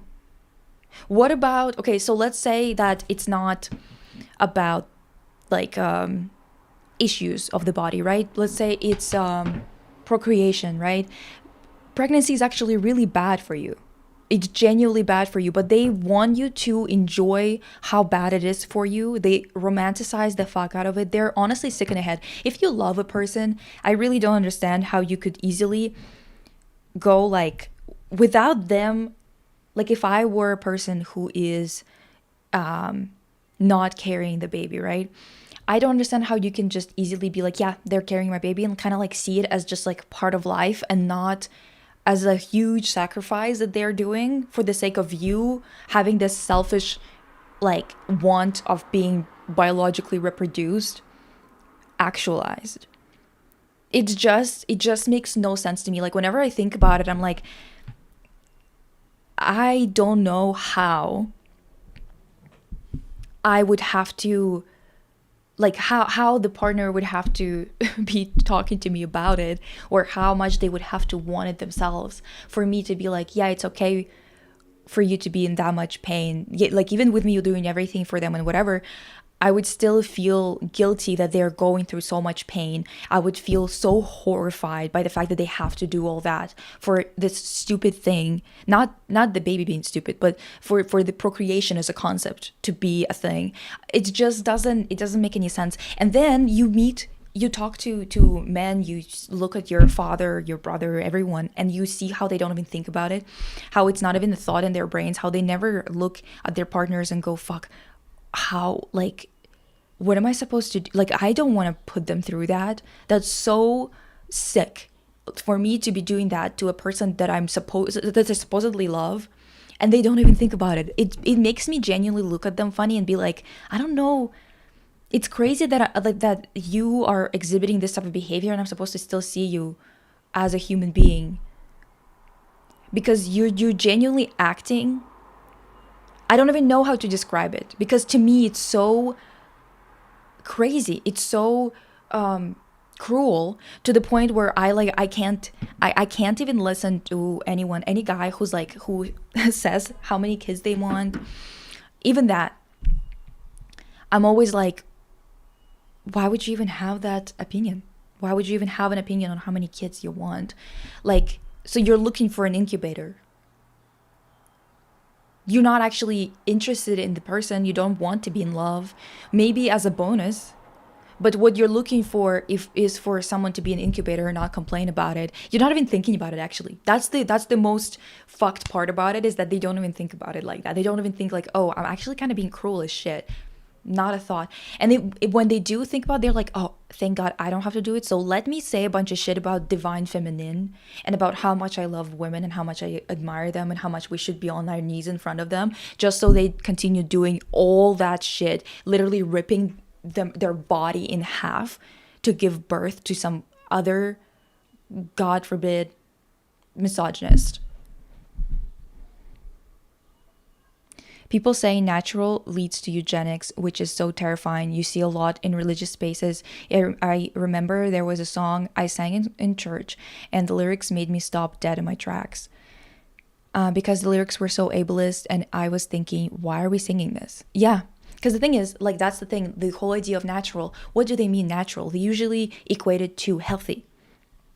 And health is not natural. Natural is, like, for everybody, whether you're healthy right now or not, whatever it is, or whatever definition of healthy we're using here. The fact of the matter is that being sick is being alive. Being sick is part of nature. Being sick is part of reality. It does not mean that you have to accept it as something that you like or that you enjoy experiencing, because I don't believe in that. I don't believe in that whole thing of like, people are always like, you just have to accept it. I don't fucking want to. How about that? How about I don't accept the fact that I have to deal with bullshit? How about that? Even if it's bullshit that I have no control over, I don't have to accept it anyway. What would that do for me? What would that do for me? Peace. It will bring peace to you. No, it won't. Bitch, I will be just lying to myself. Because in reality, it won't actually be truthfully peace. If it's not coexisting in my experience of life, in my logical thought, if it doesn't actually fit nicely into it, it's not going to give me peace. Why am I supposed to be putting so much work, so much into fucking trying to talk myself into believing lies about reality, just so I can say that I have achieved some kind of enlightenment? That sounds dumb as fuck. Because church songs are crazy. Yeah, Christianity is very ableist. I've always had the thought, I doubt I could stand my partner going through birth. Like, fuck that, adopt instead or just no kids. Yeah, that's the thing. Like, if your partner wants kids, obviously, like, just like, it's great if you also want kids and you can do it together, whatever, and you have to be supporting them and whatever. But I just can't, like, when I think about it, I'm like, it's so uniquely cruel that men just think it's natural and they don't give it a second thought. It's like, wow. I don't know how you could love a man because of that. There are obviously some men who think about it, and in that case, it's like, okay, I guess you could love this one because at least that's a person who actually sees you as a human being and actually gives a fuck about you and actually does love you. But everybody else, I'm like, you can't just say he's just a boy, he's just a man, he's just stupid, or he just didn't think about it. He's just like, because it's not like the same for him. They're just so different than us. They're from Mars. Like, no. If they can't achieve this level of cognitive like engagement with you, that means it's just not a person. It's not a full person. It's either they're doing it out of malice, which is horrible, so much worse, or they're just that stupid, and then like arrested development or something, suffering from arrested development or something like that, because that's kind of like trying to date a child, which is gross. It's expected a woman's pain, like you should be in pain. That's your role in the world. Yeah, like for example, when I was a kid and I would like go to do like a blood test or some kind of test or whatever, the Russian nurses would always be like, why, like, don't, like, because I would be like crying, for example, and they were like, don't cry about it, like it's not even that painful. You still have to be going through birth. Like, why are you crying about that? And it's like, first of all, no, I don't. Maybe I'll grow up into a serial killer. How about that? Would you want me to procreate then? I will do anything. I will do anything to make those bitches uncomfortable. I will do anything to make those pro-natalist freaks shake in their boots. And I don't even have anything against kids. I think I would like to be a mom, not give birth, but I would like to be a parent. Or at least like some kind of like parental figure, like help somebody out in terms of growing up and other things like that. I've got no issue with being responsible for somebody and taking responsibility for their, like, like the entire lifetime. I have no problem with that. But all of that, I'm like, I will actually smack you. How about that? This is literally why, being a bisexual woman, I consciously make a choice to not be involved with men. Exactly. But also that's the thing. I actually saw this video today where people were like, a lot of people are pissed at this podcast that talks about, I think this like some kind of queer theory podcast or queer whatever history. They're not really that well versed on history, but I guess they're like looking into it for their discussions and whatever. And a lot of people were mad at them because I think that they kind of, I don't know if they insinuated that exactly, because out of what they were saying, I'm not entirely sure that that's where they were going with it, but it did come off like it could be 50-50. It could be that they were going for that. It could be that they accidentally put their foot in their mouth or whatever the fuck. But there's definitely this thing where they basically were discussing how lesbians who are afraid of, or like how, like anxious about their partners leaving them for a man or whatever the fuck, like especially when it comes to bi women, and why there's so much biphobia and stuff like that, and it's because of this whole thing of like, oh, them going to a man or whatever.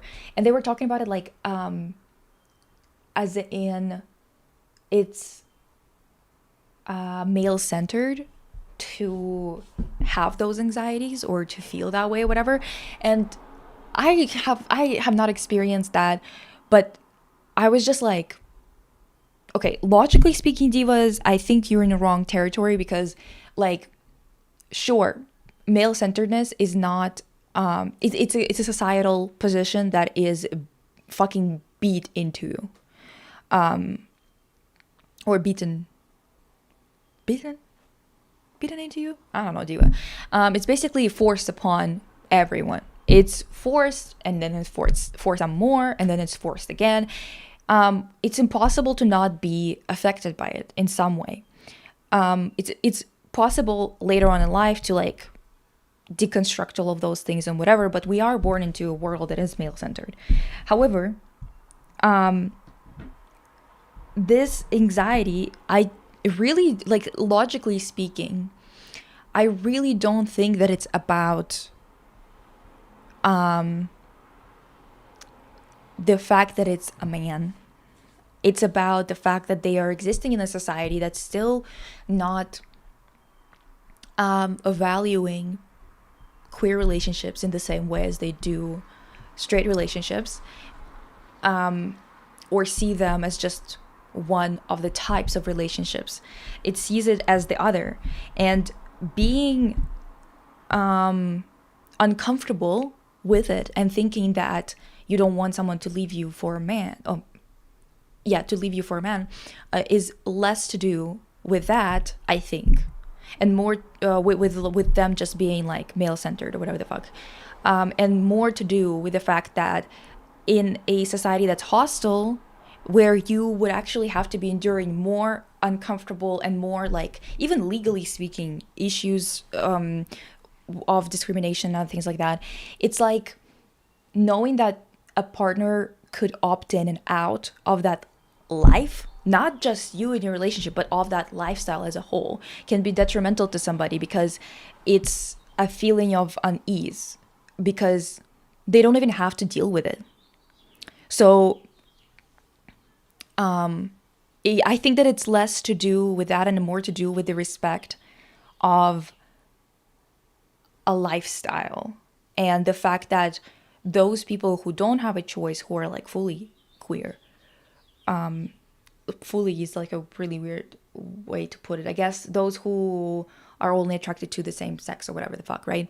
Those people, in my opinion, they kind of don't really have a choice of authentically living a life that fully fits into the norms or into like the straight agenda. But those people who are bi, or I don't even think that you would have to be bi, maybe like comp het too, right? It's more about the fact that they have given up the lifestyle, I think, which is kind of like, oh, well, I'm in it for life, you're not. I think that this is what's kind of creating this tension. So it's really weird to bring in men into that and being like, well, it's because they're male-centered. I don't think it has anything to do with men, actually, to be honest. I think it has everything to do with the fact that we live in a patriarchal society, and the fact that not centering them puts you in a precarious situation because they get real fucking testy about it. Some of them are even getting, like, some of them get even kind of dangerous to be around. Not kind of, but dangerous to be around because of that. So, yeah. And they wonder why people with disabilities don't go to church. It's because also, like, the way that they talk about it, it's like, I noticed that a lot of the time religious people talk about disabled people as if their soul is trapped in their body, and that whenever they, if they die from this disability or from any other issue, they kind of act as if it was like a blessing. They're like, finally their soul is free. And it's like, what the fuck are you talking about? Like, you're so weird. Yeah, I mean, the whole miracles thing in Christianity is about curing disabilities. Like, it's something to be fixed. It's gross. The thing is, it's obviously good to be able to not deal with health issues. There's no way of going around it. Not having cancer really feels better than having cancer. I can tell you that much. And not having to rely on somebody to lead me to the bathroom or back, or to help me shower or whatever. Yeah, it's really nice, actually. There's no denying that having an able-bodied body is easier. It is. Especially in a world that is so hostile to disabled people. In a world where everything would have been supplemented and you kind of can just like continue on without any issues, maybe it wouldn't be as noticeable. But since we live in a world that is very difficult to navigate as an individual because we've made it so hostile to human life, it's obvious that being able-bodied is easier. However, just because of that does not mean that you're trapped in your body and like your soul is going to be released or whatever. Just honestly, all of the thoughts that people have about the afterlife are a hindrance to current life. All of these beliefs that there's some kind of salvation after makes people so useless in this life to actually stopping inequality, to stopping issues and other things like that. I've seen women before crying because they had a C-section and couldn't give their husband a natural birth. It's so depressing how that is socialized. Yeah, whenever people do this, they like cry about it, whatever, and it's socialized for them to feel that way. But also, I'm begging everyone to fucking rebel against every stupid shit like that. We cannot live in a society like this. I was watching an episode of ER and I was so disturbed because there was an episode where they had a 13-year-old girl giving birth. Oh my god. Ew.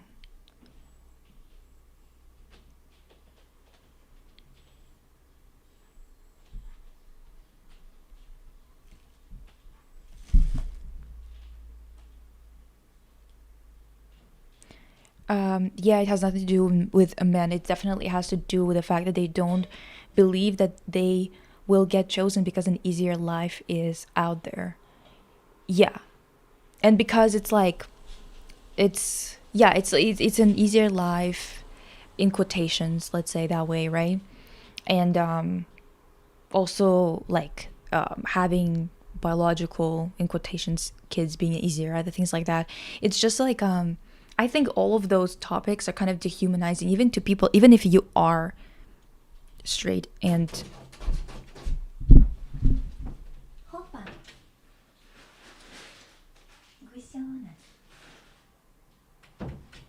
You can see her little tail sometimes.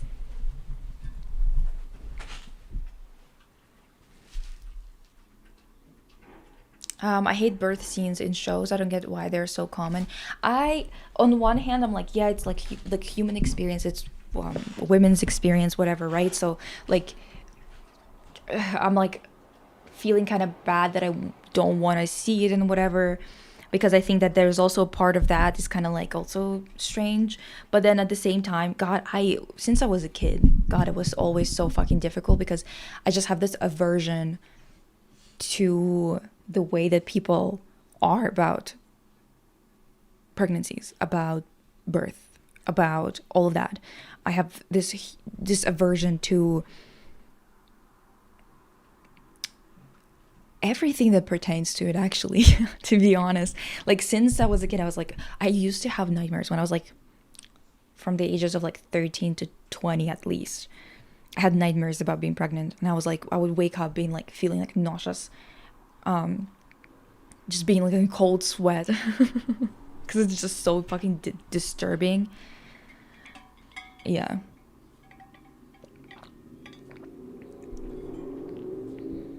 They see women as selfish for wanting epidural or C-section, and the fact that you can become paralyzed from an epidural.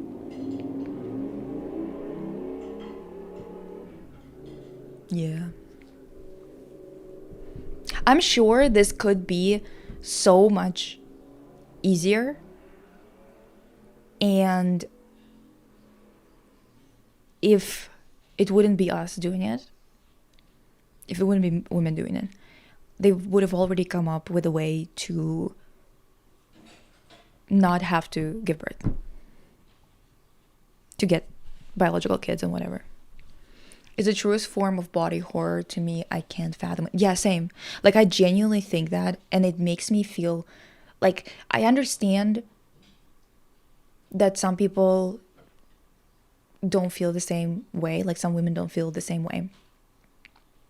And Preg mentioned, fuck, yes!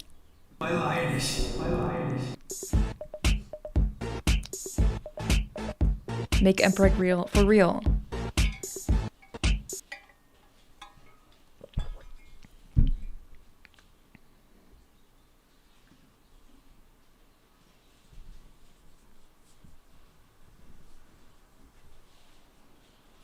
I love Cole the Midwife. I think it does a good job of portraying childbirth and child rearing in a time period that was not at all great to expecting mothers. It's not great now. I don't want to see any more of that, to be honest. I don't watch any of that shit because I want nothing to do with it. I want nothing to do with it. I don't want to. I already know too much. I know more than many of my friends who want to have kids, and I'm like, you're so unprepared. And also, like, I remember I was like talking to my friend. She was going to her brother's place, and she was bringing some type of body thing that you wear for her sister-in-law, because her sister-in-law gave birth, and they had to do C-section, I think, or something like that, and to have her organs in place so they don't fall out of her,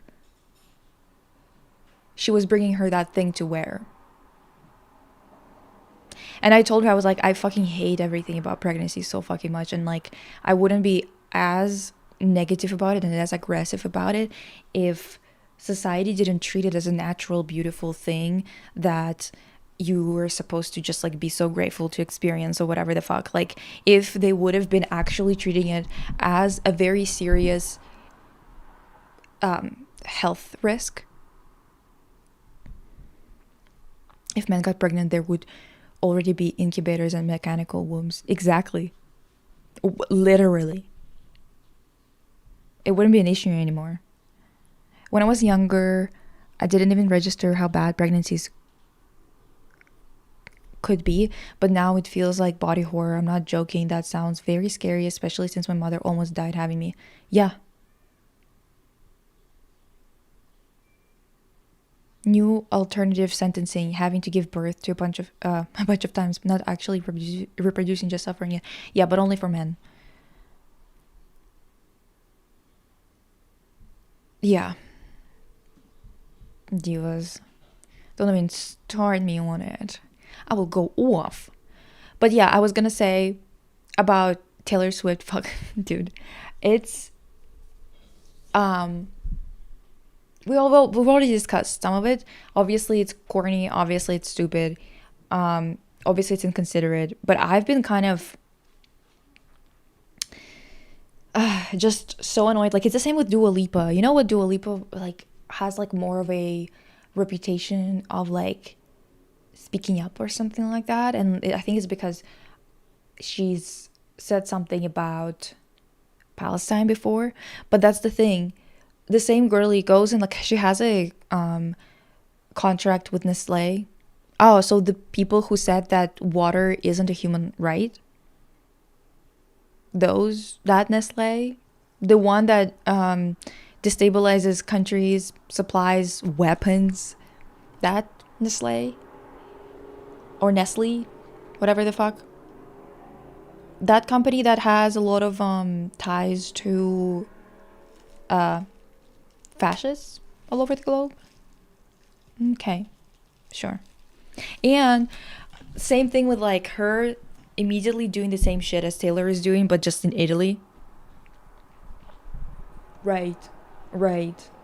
I actually saw this video of someone talking about it, being like, yeah, like there's certain celebrities that are still allowed to kind of stay in the pop culture zeitgeist and not be like pushed out entirely by Zios that usually push everyone else out. As you've noticed, even if you're like really popular, they can ruin your career. And it's mostly because she is wait, let me see.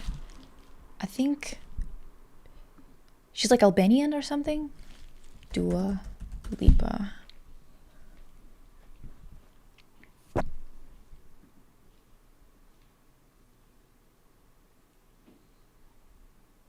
Yes, Albania, Kosovo. Okay, yeah, so that's the thing. So she's kind of like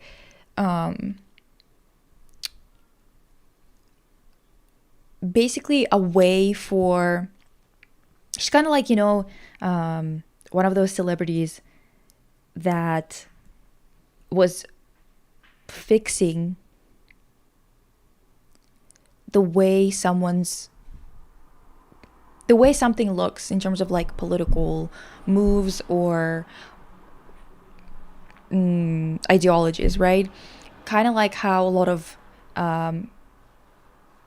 celebrities are pushed to be like the Israelis to like normalize it and whatever. She's kind of has the same thing going. Yeah, Albania and Kosovo. Okay.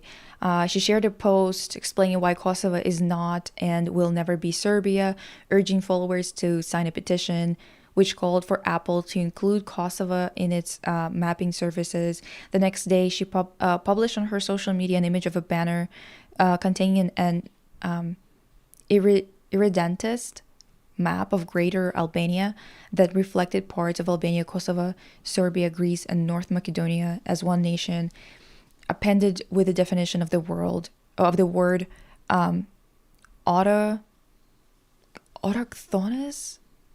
Okay. As the banner is commonly associated with extreme Albanian nationalism, she received a backlash on social media where she was accused of ethnic nationalism and fascism. That's the thing. It's related to the Yugoslavian issue that happened, the Yugoslavian war and everything, right? So, after endorsing and campaigning for U.S. Senator Bernie Sanders in 2020, Lipa expressed support for Joe Biden to become the U.S. president at a virtual event aimed at Albanian Americans. Later that year, during the general election season, arguing that the Kosovars owed support to Biden because he was against the massacre and ethnic cleansing of Albanians by having supported the NATO bombing of Yugoslavia.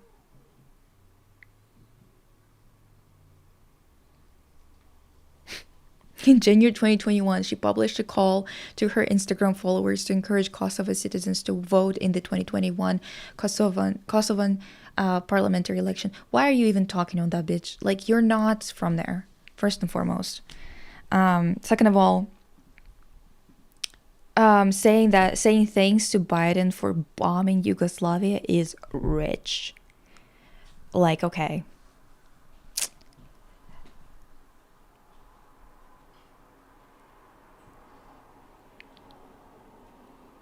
I'm sorry to say, but people who buy Nutella are not good. It is one of the most cruel and polluting foods ever. Nutella?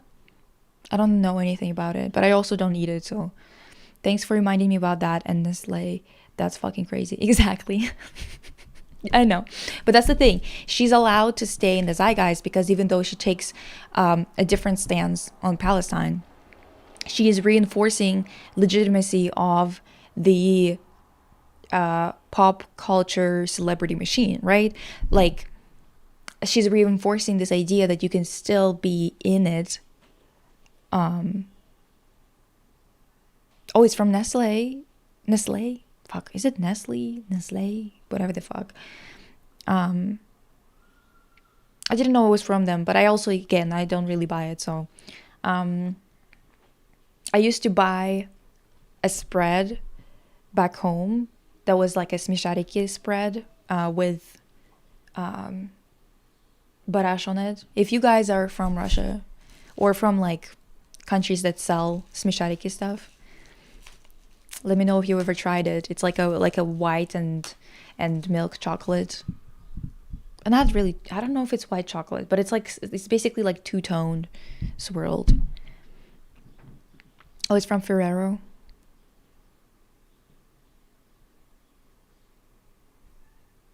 Well, in any case, it's yeah, so she gets to have this stance because she first of all reinforces the machine because it makes it seem like people who have a different opinion can still exist in it. So it kind of reinforces the whole idea of, oh, we don't have to talk about politics, and if we don't, or like you don't talk about politics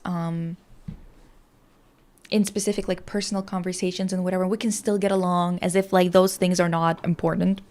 But also because she is an important puzzle piece to their position and their influence in the Yugoslavian region.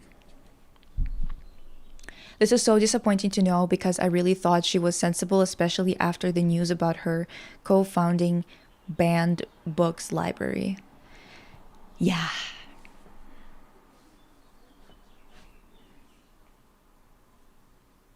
It's just like if you are an important tool for upholding the capitalist machine, they might give you some concessions here and there. Do you know what I mean?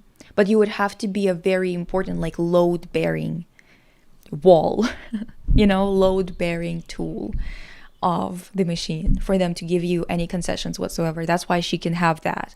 And that's why, to her, it's not a weird thing to do to block whole ass streets in Italy for her wedding.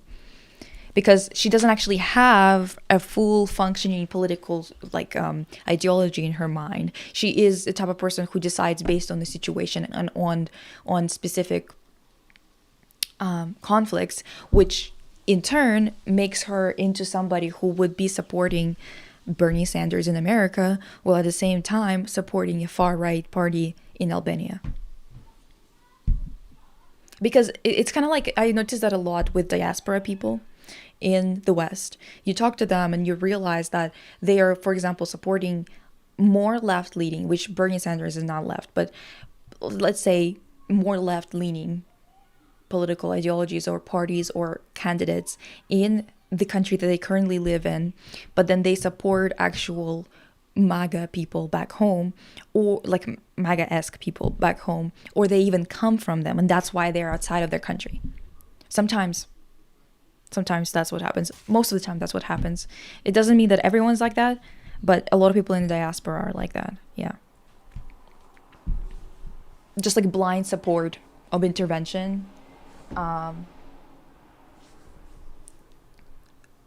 Even if they like understand that intervention was done to grab oil and nothing else.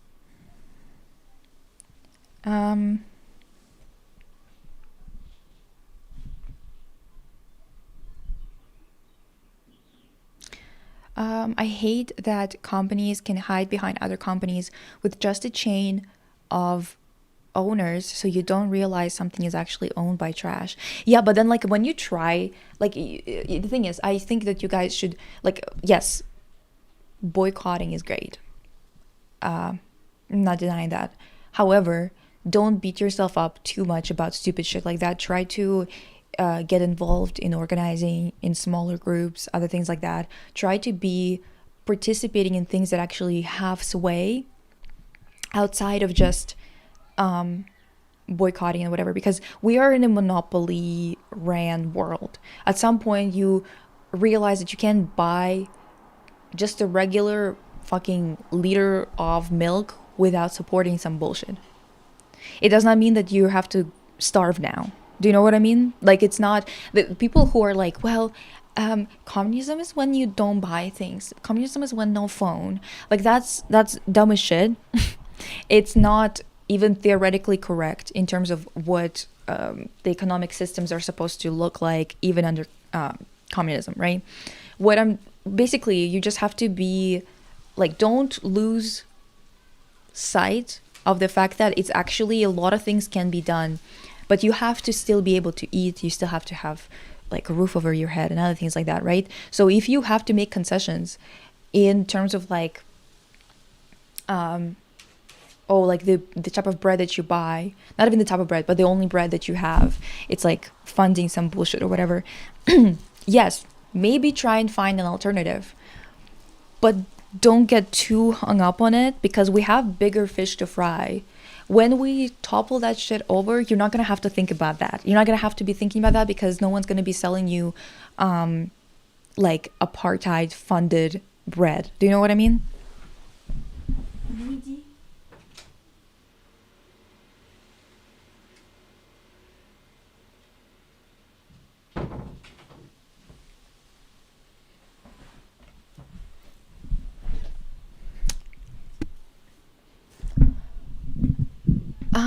I genuinely can't understand supporting bombing in general. Like, why would you say that? Yeah, I don't know. Genuinely, like, obviously, there is. I don't know. I don't know. Well, I did not know that. That's depressing. Are there any famous people out there that don't support bombing people? Uh, I mean, use them for what they're worth, you know? Like, if you wanna listen to a song, listen to it. Maybe download it illegally or whatever the hell, right? But also, celebrities are inconsequential. They are a buffer between us and the ruling class. They are the ones who are benefiting from it. They're kind of like the managerial upper class that benefits from their position, but they do more of the dirty work, right? So their work is to covertly change your mind on things. Kind of like how a lot of right-wing influencers, YouTubers, whatever, they won't tell you they're right wing, or they won't talk about politics. They can say they don't talk about politics, but they will influence your opinion through their opinions on media, through their reading of the news, through the type of people, the type of scientists they bring on their shows. Joe Rogan, for example, he will consistently say it's not political, it's not political, it's not political. It's very much political. It's the most political thing there is. However, it is just influenced through things that look like other things. Do you know what I mean? Also, Dua Lipa had so many authors who openly support and donate to Palestine on her book club. I would never thought of that if I didn't hear it from you. I know, because that's the thing. I'm not saying like her stance on Palestine, as far as I understand, is pretty good. But that's the thing. That's just one of the depressing things here, is that a lot of people who you think are still like kind of like an exception, or maybe not an exception, but an example of still being able to exist in this position, right? This visibility, having this expensive brand deals, other things like that, and still being able to stand on business, right? You like think that, well, at least there's this person, right? So it's possible. And then you realize that the reason why they get to have the luxury of speaking out on this specific thing is because they are a load bearing tool or a load bearing type of what is it called, like the posts that shit is on. A load bearing wall, I guess, of a different ideology that is beneficial to the West.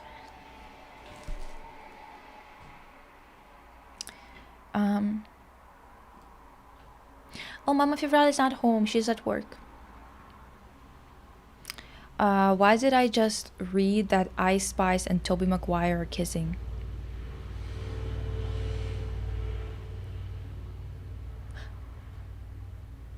What? Wait.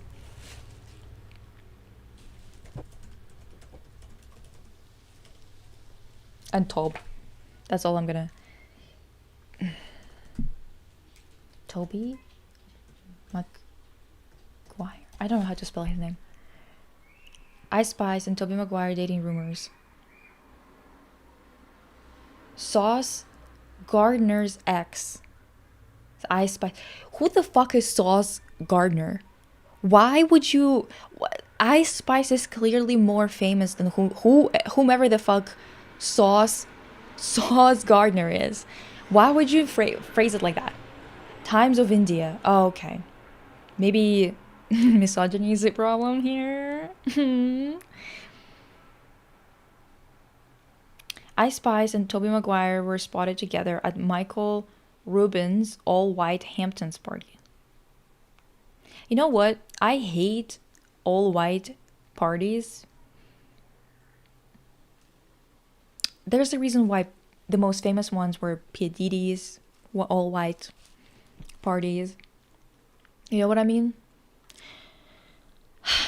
It's a good reminder that not all people who do good things, especially rich people, are good people. Yeah. Tobey Maguire has been someone with Leonardo DiCaprio preferences. Yeah. He's so cringe. Like, I saw that he was like with this girl who was the same age as his daughter or something. I think she was like 19. Isn't he like fucking like at least 50 or some shit? He looks about that age. It's crazy. Like, what about... I don't know, dude. Honestly, like, why do you want to date somebody that much younger? And I'm not even just like, I'm not just talking about the fact that they are mentally a child, right, to compare to you.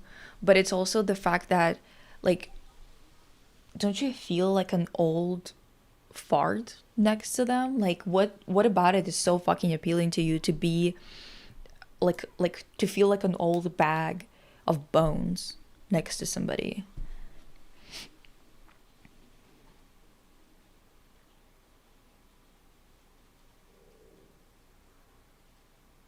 What is an all white party? It's like just people wearing white, and it's usually, honestly, it's just nefarious to me. It has nefarious vibes to me. I'm pretty sure Tobey Maguire has been seen with multiple 18 to 20-year-olds. Yeah. 19. Yeah, 19. Weren't he and DiCaprio in the same group? Like, they were all friends? Yeah, they were in the same group. That turns out, like, apparently they were like really nasty.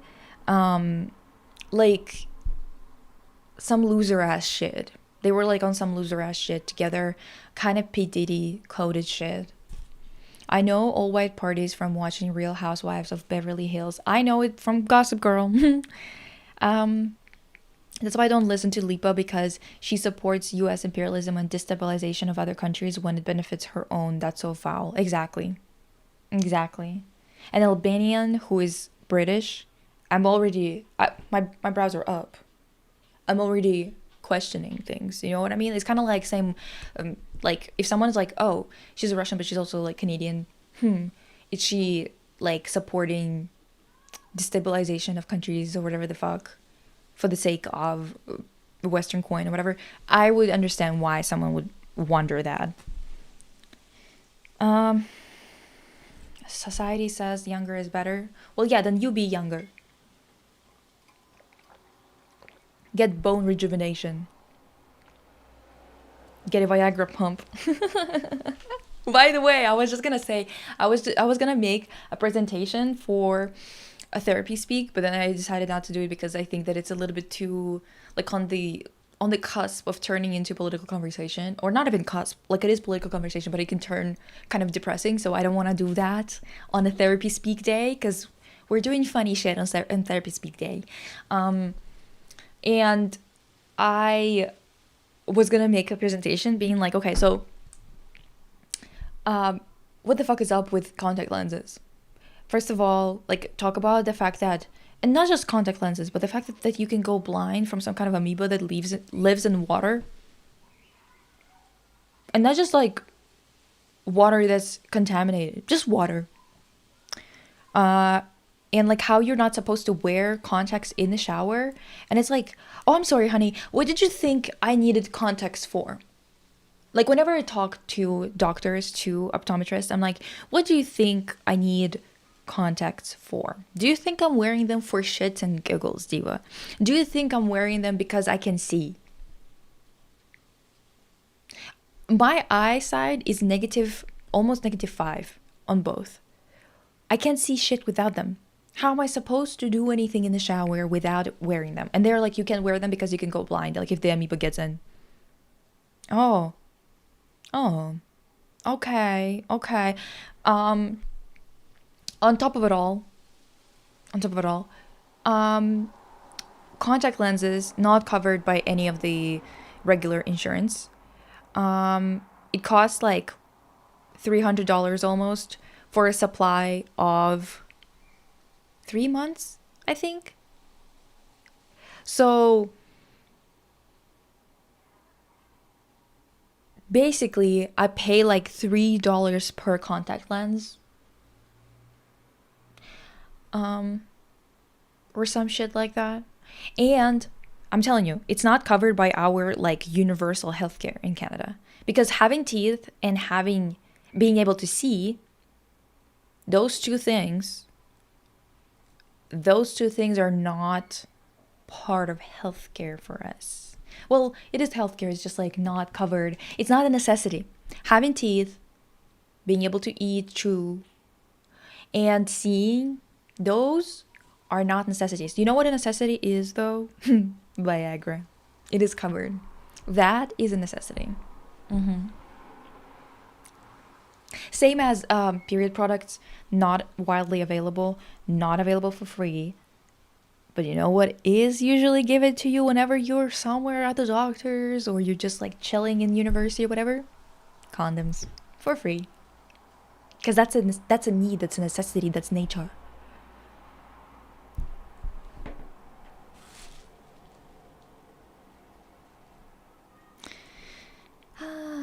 Contacts are for aesthetics though. Well, glasses are not covered either, Diva. And it's not for aesthetics. Because you can't wear glasses for everything. For example, in the summer, wearing glasses is actually not very comfortable. You cannot cover your eyes from exposure to the sun while at the same time wearing glasses, unless you're getting glasses specifically for that, which also costs a pretty penny. As a glasses wearer who used to wear contacts, they do make you paranoid. Yeah. They're so expensive, exactly. TBH, I got them since my glasses are heavy and causing slight bruises, so I wear them to remove the pressure even every now and then. Yeah, I get a lot of headaches from glasses, but even though I wear them a lot because, well, again, it's expensive, but I do get really bad headaches from just wearing glasses. And I do get the same thing from tying up my hair, from like wearing a headband. So it's not just the glasses, it's just anything that's like on my head. Guys, off topic, have you seen that heated rivalry went lesbian with Amber Glenn?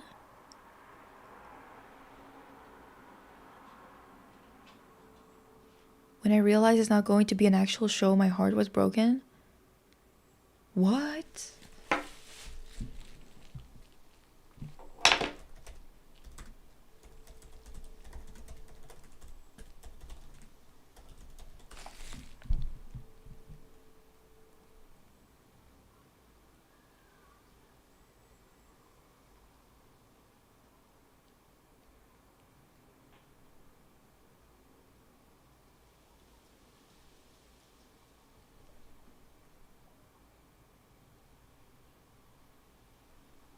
What? It's a promotion for heated rivalry? What do you mean? Also, who's Amber Glenn? National, U.S. national champion. Oh, okay.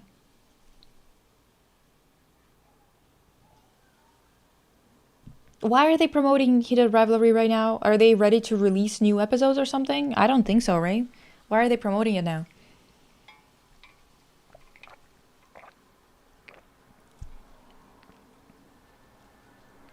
Have you heard about the Life is Strange live action series? What do you think about the casting? I think it's really strange that Chloe is short. And she has more of like a doll feature kind of like more like the girl has more of a Bratz look than well, I mean like not really because it's not like she's like without it's not like she has this like Bratz makeup or something like that, but it's like she's more like pouty like little um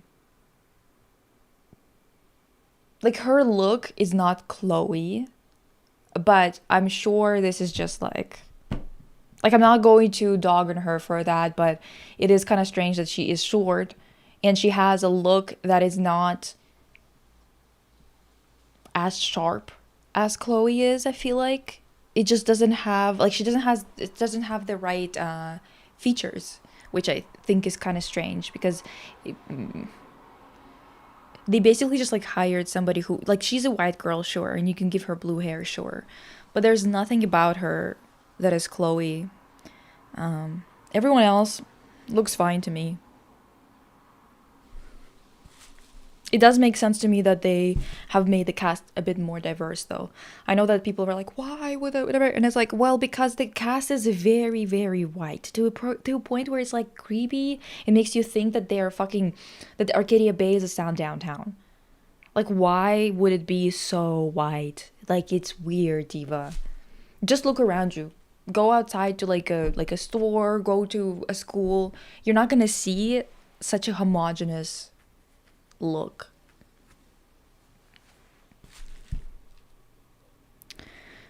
I just raw dog live most of the time. I tend to only wear glasses if I'm going to watch a theatrical performance or using my TV. Yeah, but how bad is your eyesight? Mine is -5.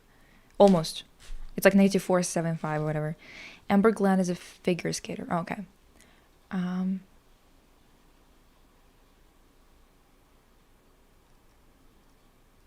can we play Scopa today?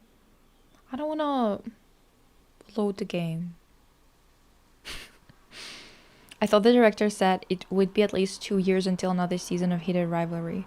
Oh my god, 2 years. What is with them? They're always doing 2 year bullshit now, and I don't want to have like I don't want to be watching season 4 or 5 with them being almost 40. With them pretending to still be 20.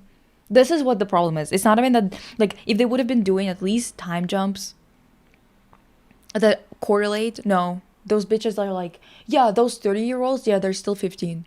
What are you doing? What for? I just don't get it.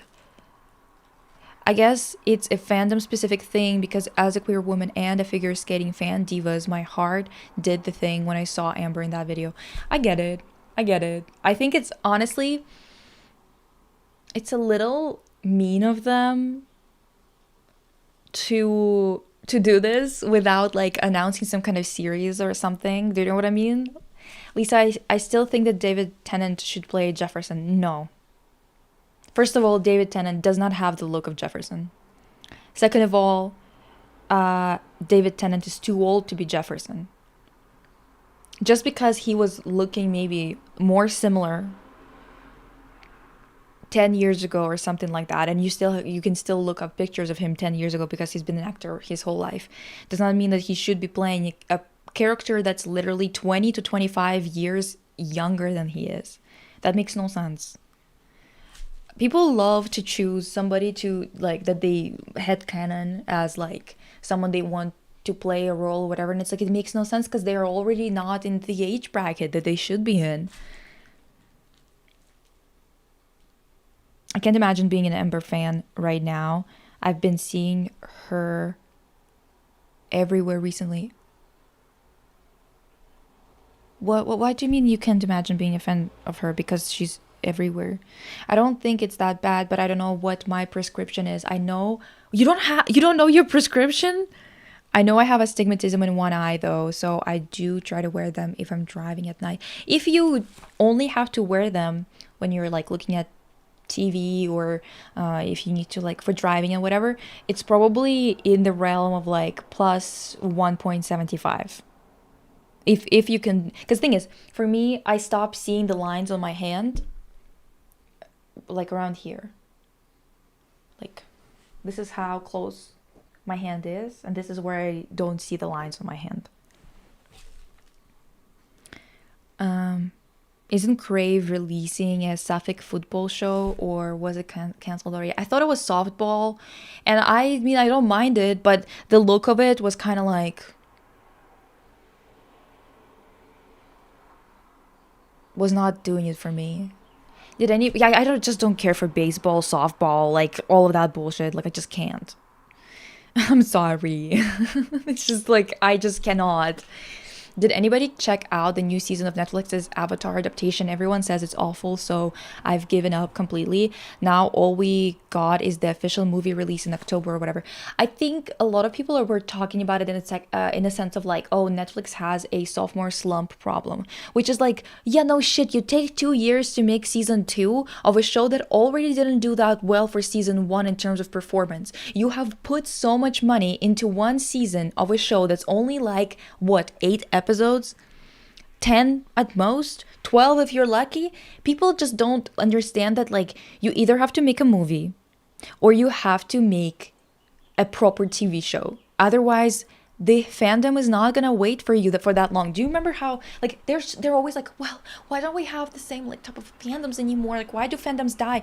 Because even shows that are as big as like phenomena-esque level-esque type of deal, like Stranger Things, the fandom died and then was reborn if someone was like if the gays were really into like a new character or some shit like that. But overall, they were struggling to keep the interest, and season 5 was not doing it for anybody, absolutely anybody.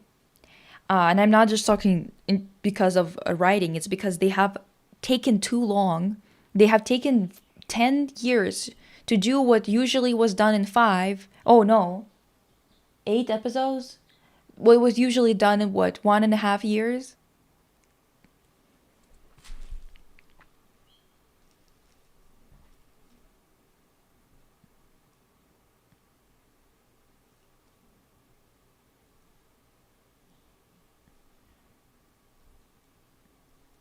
Yeah.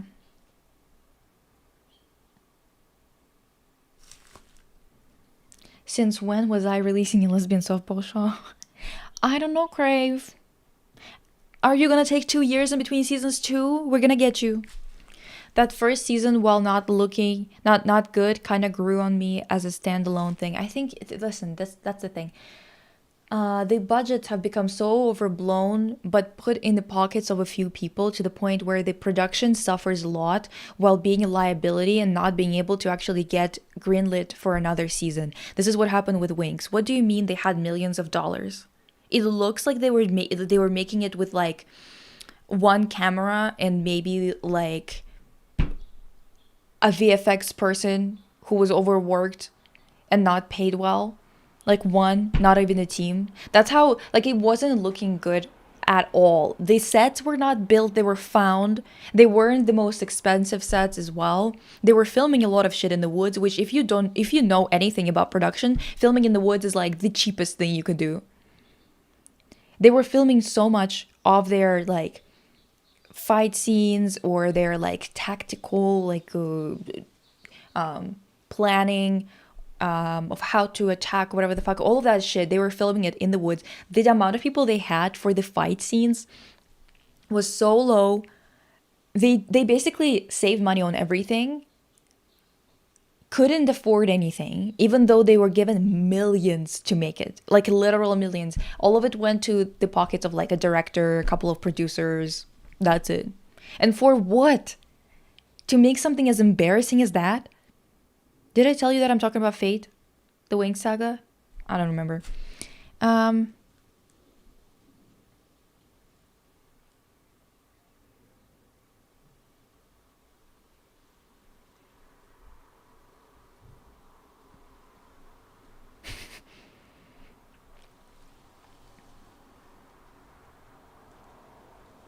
my eyesight is negative 0.75. Not terrible, but I can't read for shit if something is like a couple of feet away from me.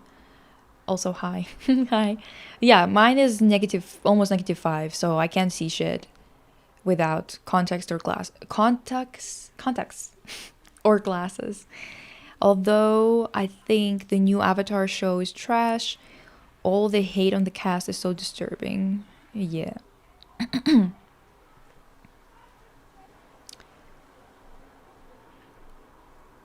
Winx had millions. No, seriously. Oh my god. Actually, should we watch the Winx trailer? It's gonna hurt. It's gonna hurt, Diva. I already can feel the tense. Wait, let me see. What are they called? Winx Reboot.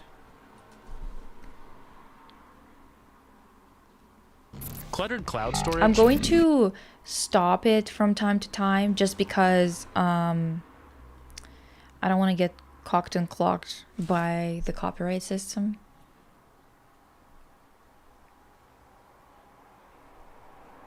It actually starts sucking in the first season. It sucks from the beginning, but the problem is that because there are so many issues in the beginning,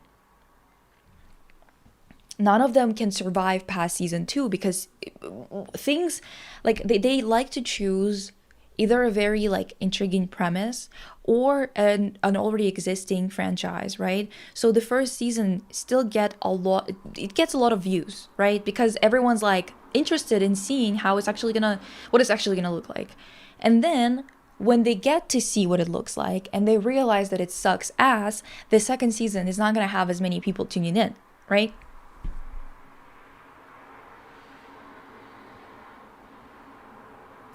What did you think of Supergirl? I don't watch superhero movies anymore. I'm not interested in doing research to see how those kinds of TV shows spend their money. Like how do they choose their budgets? Um,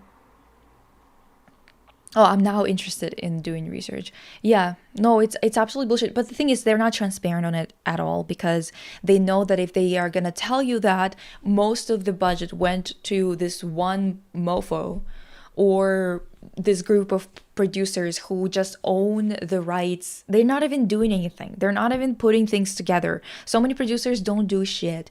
And like whenever you look at indie movies and whatever, the producers there, they are working day in and day out, Diva. Those people like that are working on very small budgets, they are tearing themselves a new one every single day, trying to make a movie still happen with the tight budgets and everything, right? But then you look at the big productions and the producers don't do shit. They don't do shit, especially executive producers that are like, well, some do, but most of them don't. It's like such a bullshit situation. And then they get all the money and the production is like suffering because they can't fucking pay for anything. What do you mean we were able to produce 24 episodes of a show within a year? And now we have 8 episodes. They need 2 years to write it, film it, and do everything. And those 8 episodes suck. How does that fucking happen? Why divas always struggle with vision? Imagine being so gorgeous and still need additional stuff to see. Exactly. Need so much additional stuff to see how gorgeous I am. On a different note, why didn't anyone tell me how good Judy Garland Carnegie Hall album is? I haven't listened to it, so I don't know. I like how they added Zuko's "I didn't say that" line when Azula was mocking him. It was not an original cartoon. I knew Stranger Things fandom was dying when they compared Byler to Mulder and Scully from the X-Files. Comparing a ship that barely had anything to a pairing that shaped fandom as a whole. Pack it up. No, it's so crazy because it's like Mulder and Scully had a shit ton of seasons, a shit ton of episodes to have their moments and whatever, even if they are like really small and whatever the fuck.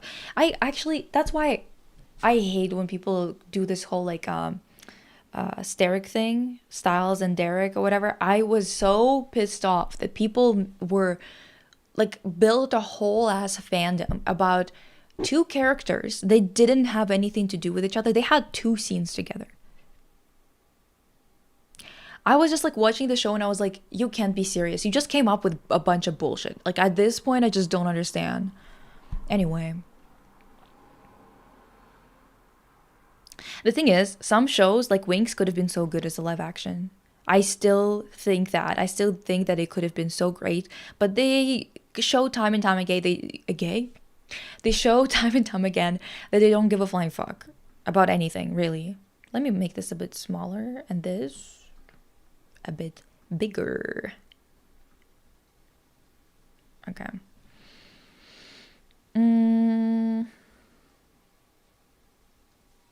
Haven't watched that trailer yet. Get ready. Damien is so chopped. I'm crying. Yeah, I saw that. I saw screenshots and I was like, who the fuck is that? And everyone was like, oh, it's Damien. And I was like, why is that looking like discount ribbon? Whatever. Not to be an elitist. Fuck, my accent is getting real out of whack today. I don't know what's going on. Of older shows, but Mulder and Scully had seasons to build their... Oh, that's exactly what I said. I wish we could get more than Saga. I know, but we won't. We won't. Because Eugenio is an idiot. Doesn't give a flying fuck. And also, I think that he probably took someone else's idea in the beginning because how is this the same person who made the first 3 seasons? Like how? Whatever. Every time I think about Winx, I think about Witch. Then I think about how Disney's deal with Yen Press ending means I will never get to collect the final few volumes. Diva, same. I was collecting it too. And I'm like, what do you mean it ended? And like the thing is, Yen Press sold out. So that was like definitely profitable for them, or at least in some kind of way. And also, why would Disney give a fuck? Why won't they give them the rights for like a reasonable amount that would be profitable for them, considering that they're not doing anything with the Witch brand anyway? Have you watched their music videos, live action ones? No. Winx to me is such a distant memory. I wonder if I'd enjoy a rewatch at my big age. I think maybe the first 3 seasons with 4, maybe. Obviously keeping in mind that it's still a kids show, but definitely in terms of like the design, you might enjoy it. You might enjoy seeing the transformations. Honestly, it was quite fun the first 3 seasons. I'm going to be the resident contrarian and say I do not like Scully and Mulder.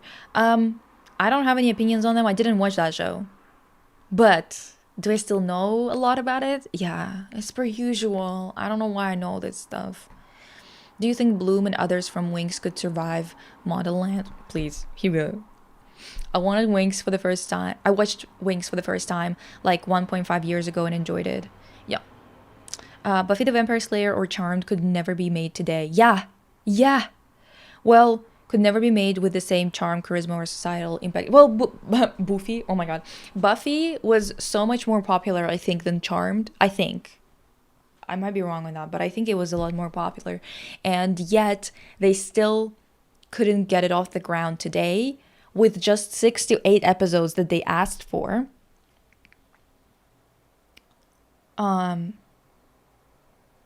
With the success that they had and with the cult following that they retained throughout the years, they still couldn't get it. What you think? What do you think? Scooby-Doo, SpongeBob? What?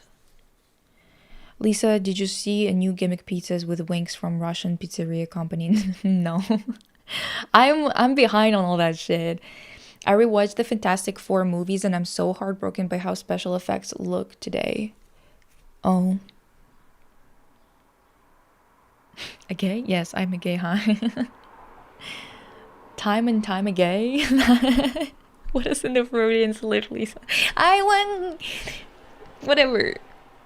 I'm not getting red. Not today. Yes, I'm always surprised about how good practical effects look back then. I know. And the thing is, it's not even like sometimes they don't even look good per se. Like they don't look realistic in terms of like, oh, this is not a costume. Like it looks like a costume, but it's still so much better than this fucking fake ass shit that doesn't have, like, it's just constantly just computer generated and that's it. God, clip it. Someone clip it. As being a fan of anything nowadays, yeah, it's a humiliation ritual for real. I'm physically, mentally weak. Diva, don't remind me of the Buffy sequel series. Oh my god, I know. Like, it might have been shit, but it was never given a chance. Yeah, but you know, like, I've been thinking about it, and like, with all the deaths that happened, I don't think it's a good idea. It's just too depressing. Like, they waited too long to the point where none of the original, like, most of the original cast, most of the main characters, a lot of them are dead. And like many of them who are supposed to be vampires are looking like humans, obviously, and are in their fucking 70s. So it's just a bit too depressing, I think. They should have done some kind of reunion thing, whatever, if they wanted to, in the 2010s maybe. But waiting this long, even in 2010s, they were like, I mean, what's his name? Masters or whatever his name is, James. He was already like 39, I think, when he started on the show. So,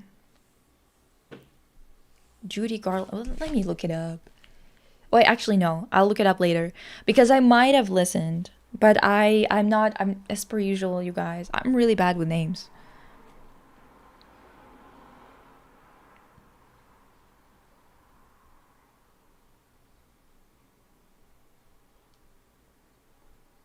I think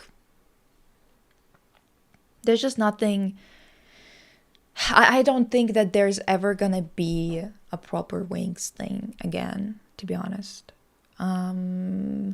It's a combination of things, like just the creators not being there, and I think that capitalism has eaten itself, consumed itself to a point of no return, where expecting good art from institutions or from actual like budgets is impossible. And animation is like one of those things where if you want a whole ass show, it has to be a big team, right?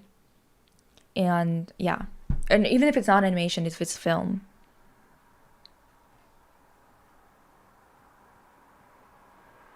I have a confession. That Buffy's don't drink beer episode made me sober.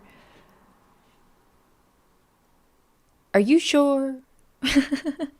Anyway. Battle raging around you. Can you guys hear it?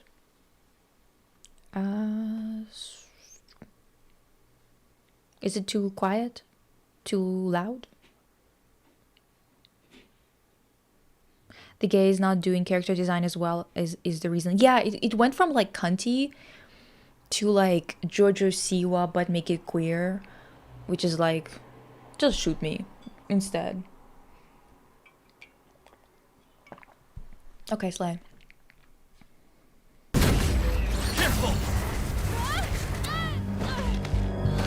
Yeah, the physics, everything about this, like, is pissing me off in terms of like, why are the physics like this in their animation? Why is everything looking like it has really random gravity applied, really random weight? Or like Bloom looks like she's completely weightless in this scene. The way that she falls. Like at first she has impact, but then the way that she flips, it's like none of this makes. Why would you? And the thing is, this is not to say that this is the fault of the animators, okay? Because as far as I understand, they have some kind of bullshit going on behind the scenes where the animators are not getting paid well. They are underemployed but overworked, like legally underemployed, so they don't get benefits and stuff like that, but then they're overworked in terms of how many hours they actually get.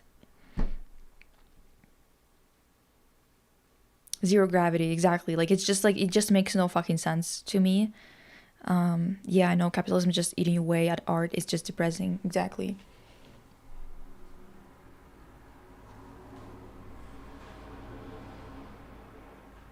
Mm.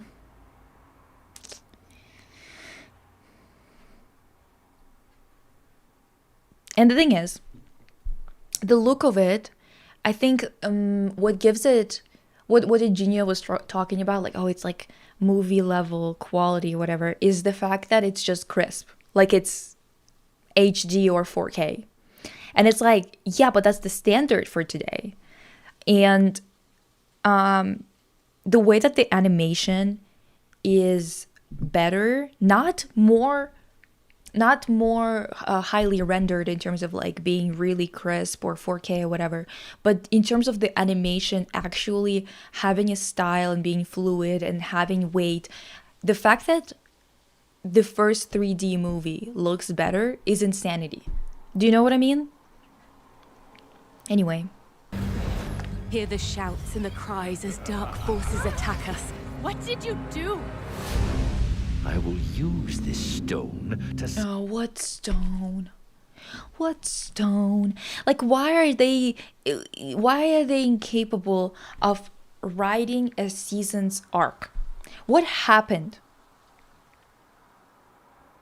I've never actually finished watching World of Winx. I only watched a couple of episodes, and one thing that I did like about it, and I started watching it back then because I was gonna do a review on it.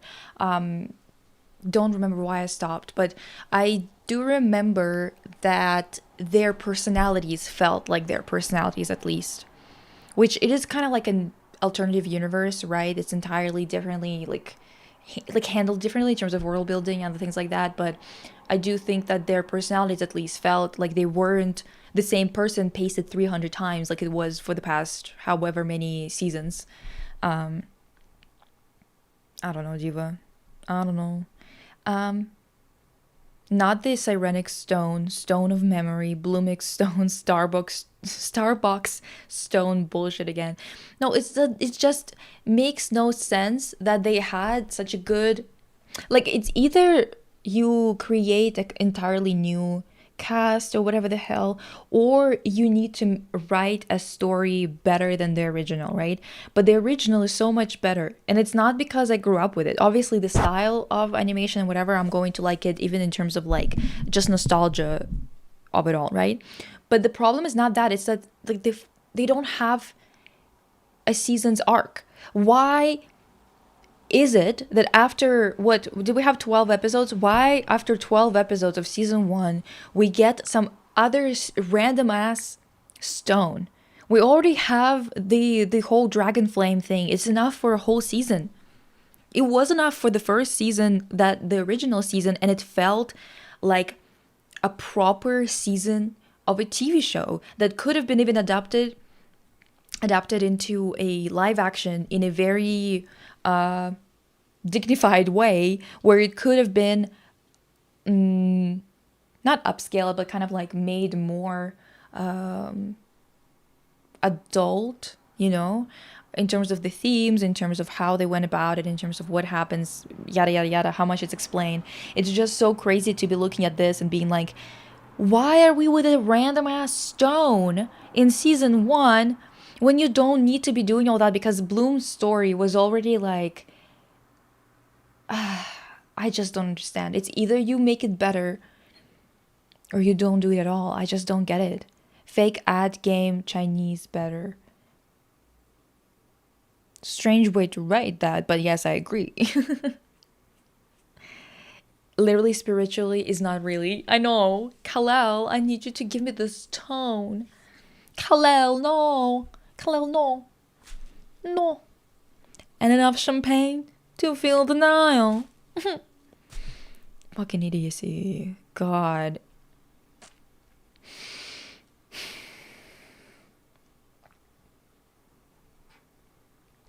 Hello, Jiva. Hope I'm not late. You are late, but not too late. I guess we're still here. No arcs because kids can't hold attention. They can. They can. I remember as a kid, I hated whenever people were making shows that were dumb as shit for kids. I had beef with Dora the Explorer.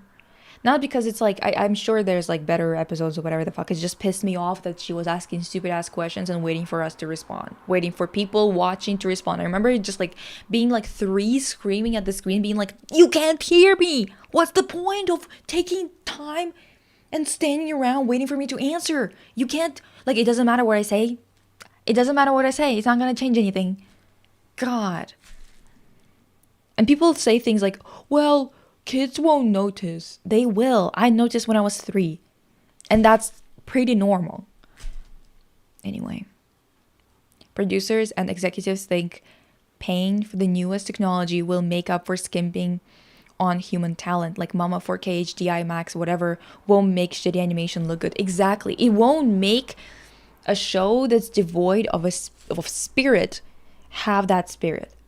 It's so funny how they used, remember when they were collaborating on a spell, like doing like spell convergence in season 2, and they were making that like that creature to fight for them, and one of the steps was Bloom using the dragon flame to give this creature a will to live and to fight.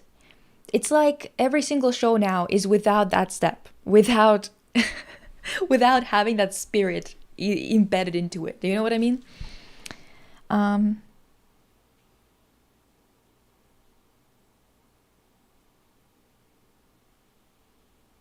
What language did Dora teach for you? Oh, I don't remember. I remember her just being like, where is the monkey? Which way should we go? This kind of stuff. I didn't watch it for that long. I was like, I can't do it. I can't do it. I can't do it. It's just pissing me off.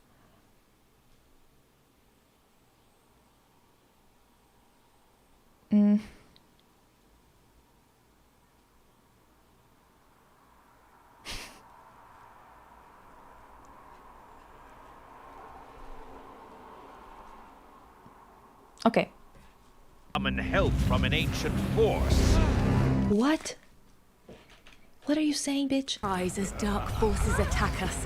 What did you do? I will use this stone To summon help from an ancient force. To summon help or hell from an ancient force? I guess help? Bitch, what are you saying?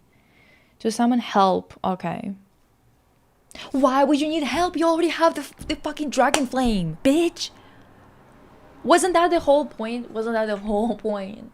Wasn't it the whole fucking point, bitch?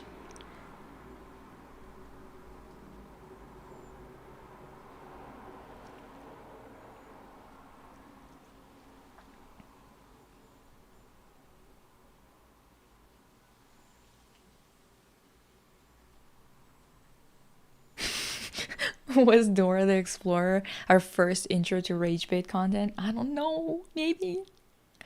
Also, our Dora is called Dasha. They made her Russian too. Did they? I genuinely don't remember, but I wouldn't be surprised. Of course she's a Dasha. You know what? What I loved watching as a kid was Smeshariki. That was my shit. The theatrical ass voice acting with the stale ass animation is making me laugh. I can't stand Damien. Every time I see him, I think, why are you here? Exactly. I hate that they made him. Like, I hate that they made him. That's it, actually. I hate that they made him. Because the thing is, if you're going to add a character that's supposed to be this fucking important, he better have a better design and animation. Like, why is he looking like this? He's looking like a background character. His face is also too thin. Like why is it like this big? Okay. Even smaller. Fuck. I'm covering up my entire face, but you know what I mean. Yeah, the lore doesn't make any sense. ugh, Smishariki was peak, especially their songs. Exactly. And especially the bread spread that has Barash on it. I don't know if you've ever bought it before. It's like, there's like purple, it's like purple packaging, and it had like a swirl of white and brown. It was like vanilla bread spread and choco. It was so fucking good. Yes, Nusha supremacy, exactly, guys. I'll make sure Bloom will be the one to hurt you. And when Ew. Why would you make sure that Bloom would be the one to hurt him? This is so dumb. And also, you know what? He looks horrible. Force. I'll make sure Bloom will be the one to hurt you. Like, why does he look like that? What's with his mouth? What's with his lip? His upper lip?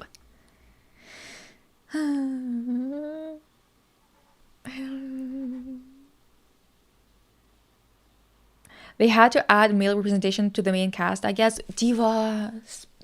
We've got so many specialists. We've got specialists per each girl. God. Why Face is giving Korean beauty suspicious. Exactly. We couldn't have had a reboot that takes place when the Winx are adults, and Damien could have been a Roxy type character where they have to mentor him and he becomes a gay ass fairy. Yay. We can't have gay. Eugenio is not gonna like it. Actually, I grew up thinking Eugenio was gay. Didn't know he had a wife and shit. I was like convinced that he was a gay diva. My favorite episodes were the ones where Pin created BB. It is kind of disturbing to think about now with all the AI craze. I actually didn't like those episodes because they were kind of, I don't know, I used to love some of the sad episodes or whatever, but the BB one like just was like not speaking to me. The ones that did speak to me was the Kusinatra one. I love the one where Barash was like, I want to be alone, and then he ends up on the island and he's like going crazy because he's all alone there. I loved the episode where Nusha makes fun of Barash because Barash is like, the world only exists when I'm there, when I look around or whatever. Like he's like kind of believes in solipsism type of deal. Oh God, tuning back in and I'm seeing the Winx Reboot. Yeah, diva. Yeah.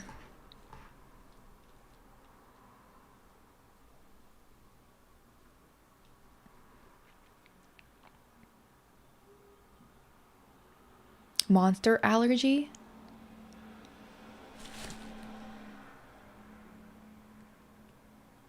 I feel like I don't know about it, but again, I would have to look it up first, maybe later, to like remember When that happens, for sure. You'll finally see things. No, see, listen.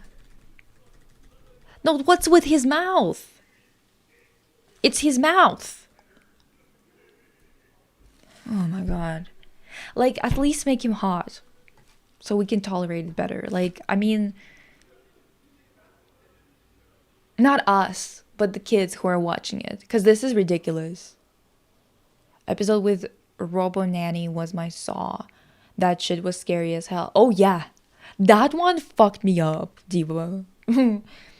I also liked Masha and the Bear a lot. I just loved the fact that the little girl was making a grown-ass man's life a living hell. Me too. I loved it so much too because I was like, oh my God, she's so mean. She's just like fucking with him day in, day out. I loved it. Also him being called a warlock when witches and warlocks are entirely different things. But also like, why? Like, they're just so insecure about the whole man shit. Like, don't have a male character if you're gonna be that much like of a little bitch about it. You know what I mean? Do you divas remember the Robot Nanny episode from Mishariki? I would shit my pants every now. Even now as a full-grown adult. Listen, I just recently, a few days ago, was singing a song about the vestibular apparatus to my mom from that episode where they were training to be cosmonauts. Exactly, we don't need more male representation in the female-led show. where all the main characters have useless ass boyfriends. Love some of them, no offense. Yeah, I know, but it's like it just makes no fucking sense to me that like why make Damien and why give the dragon flame to Bloom's father? Like they just got so much more misogynistic. I just don't get it. All of their faces feel so inconsistent to me. It's so strange. Yeah, it's like they're from different shows. Chin and eye combination are insane. Exactly. And the thing is, the first 3D movie and like the style that they went with was also kind of crazy in terms of the chin to eye ratio, but it wasn't ugly. It was like stylized. You could feel like it was ugly if like you didn't like it. That's normal. But the whole thing with Damien and with the new style is that it's mostly the problem is with the fact that it's just like he's not, they don't look like they're from the same show. They don't have the same proportions, so it looks like an individual thing, which makes you think that they're just like ugly.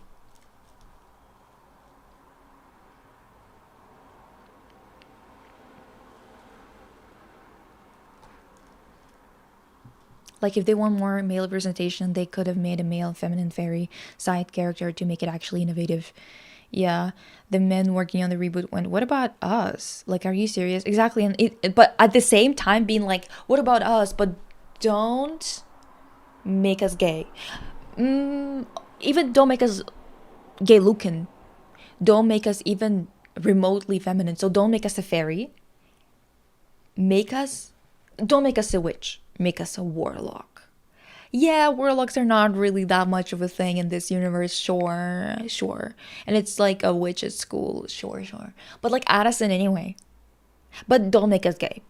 Don't make us even slightly feminine looking. Like, what the hell are we doing? I don't get it. Anyway. Finally see things my way. Damien, what are you doing? He looks so dumb. He looks so stupid. Why is he walking like that? Are you seeing this shit? You know what plays in my mind when he's walking like this? That song on TikTok that people use when they go, oh, this is like the funky ass song I hear when like my brother is walking across the room, or like when my dog is like jumping on the bed or whatever, and it's like you know what I mean?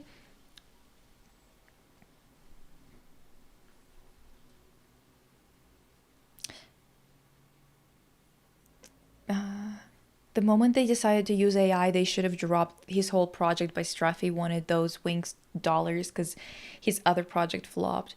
Yeah, I know. And like, it's just so weird because it's like, well, what do you, why does everything need to be AI? We're literally sweltering, we're dying from the heat, and we're still using this stupid shit that's made to literally surveil us. Nothing else. By the way, divas, a random recommendation. If you want to read a book about a little girl making life of grown-ass men leaving hell, read A Little Friend by Donna Tartt, since we started to talk about Masha and the Bear. Oh, Damien, what are you doing here? That's that do be the question on so many levels. Exactly. Diva. Okay, let's go. Damien, what are you doing here? I came to get back what your family stole. Also, why is she jumping like this? Like, everything about their movements is so awkward. Like, are you seeing this? Like, it looks like she didn't jump. It looks like she was pulled up by her ass. Whoop. Whoop. Whoop. Your family stole.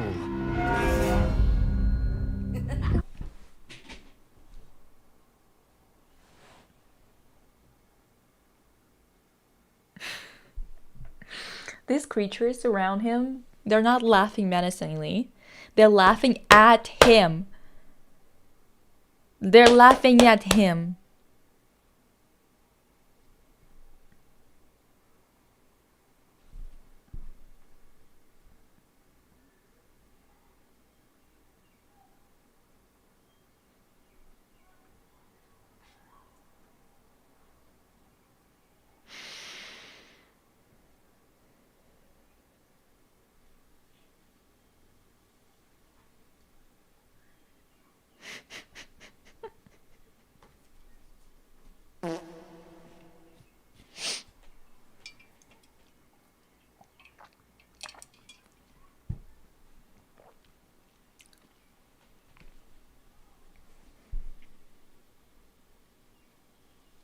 somehow they made him look gay anyway, trying to not make him look gay. What? I know. Like, oh, baby girl. Like, I don't know what to tell you. This is nuts. This outfit too. Why is that piece going all the way down like that? Also, not Bloom being behind, knocked out. Like, she's the worst. She's the worst. The weakest bitch in all the land. He looks like one of the Da Vinci. My god.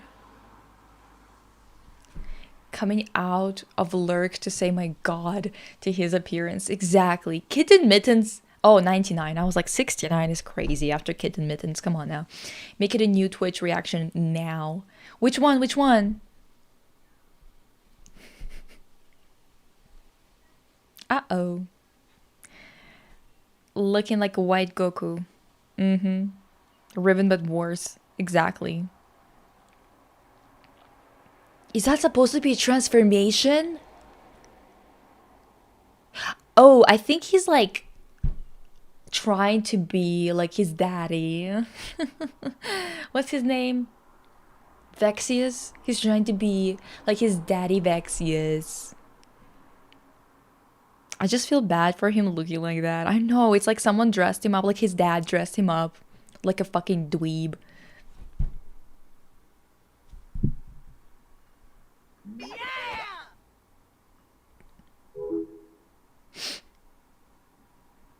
Anyway. We steal Bloom's dragon flame for ourselves, then use it to get revenge on Vexius.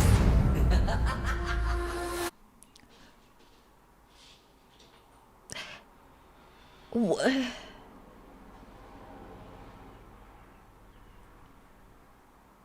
Why?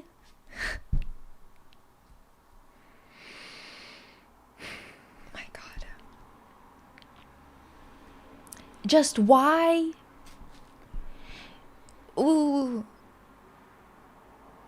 Why did they use some kind of stock laugh? Oh my god. Soften her up.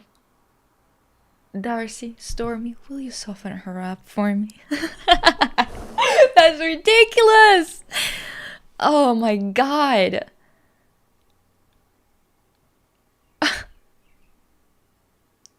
Praying mantis? Girl.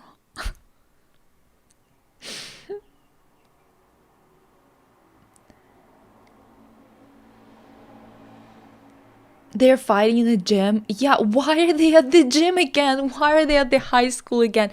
I mean, I seriously don't understand. Like, what's with the high school obsession? And especially with Earth High School. Why are we always on Earth? For no reason, by the way. No. And it sounds like a stock laugh.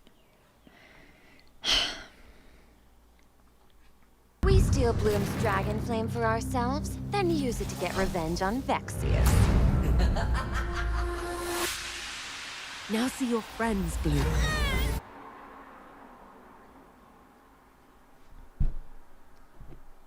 My god. Just doing the bare minimum. Just doing the bare minimum. Just doing the bare minimum. And also, like, Musa is just so not Musa. Like, she's so, like, yeah, she's wearing pants, but she's so girly. Just so girly. Just to get revenge on Vexius, not to conquer the magic universe. Yeah.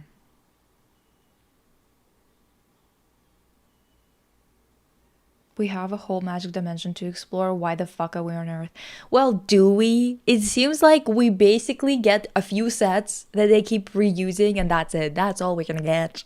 That's all we're gonna get. Because also, I heard that, not even I heard, I think that they already had like a couple of fights in the simulation room, and the simulation room always gives the same set. It's not even like different sets.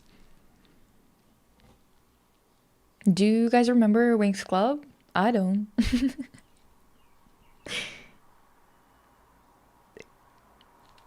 It's ridiculous. She sounds like me when on the toilet after trying a new healthy fit dessert recipe.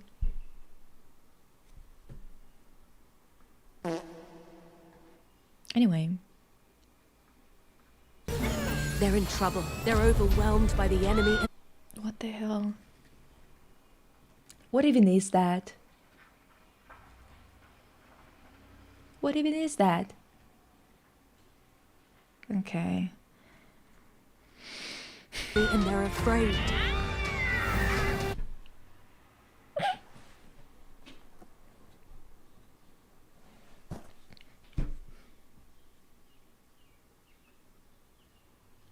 Afraid.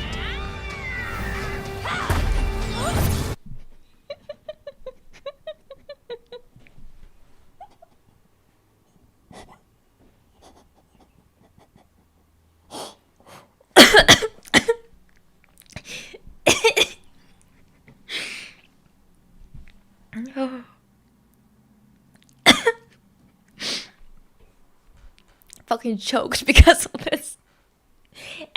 Wait.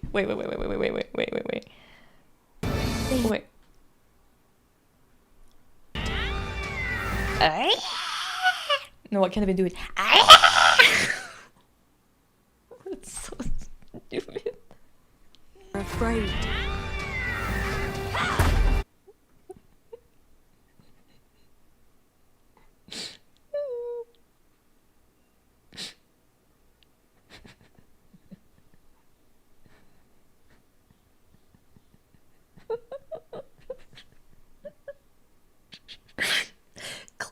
Clip that scream, pleek.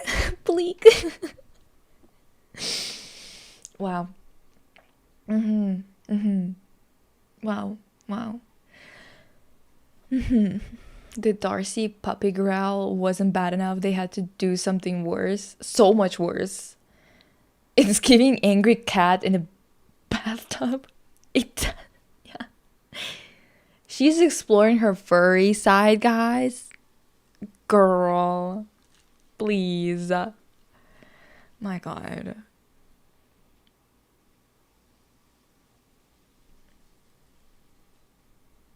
It sounds like Katra from 80s She-Ra.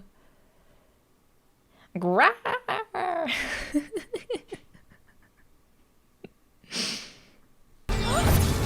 They need you to protect them. They need you to find a way to protect the entire school. Just the school? Fight for my friends who are depending on me. It's just them putting up the dome. They are already like, you know how in the early seasons every fairy participated? Now they're doing the same thing as like season 5 onwards. It's just the main 5 or 6. Is it all of them? 6 of them? I always forget because I'm like so tired of the reboot constantly deleting one of them. Or not reboot, but new variations. Removing one of them. Neglecting Techno screen time wasn't enough. We gotta have a humiliation ritual on top of that too.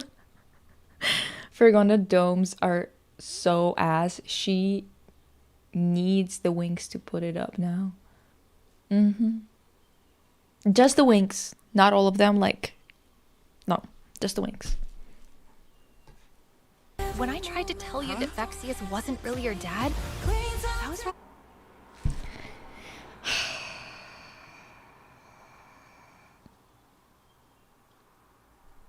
Insensitive. That was really insensitive?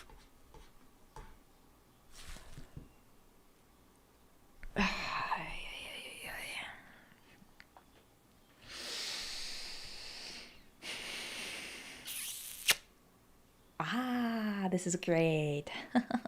They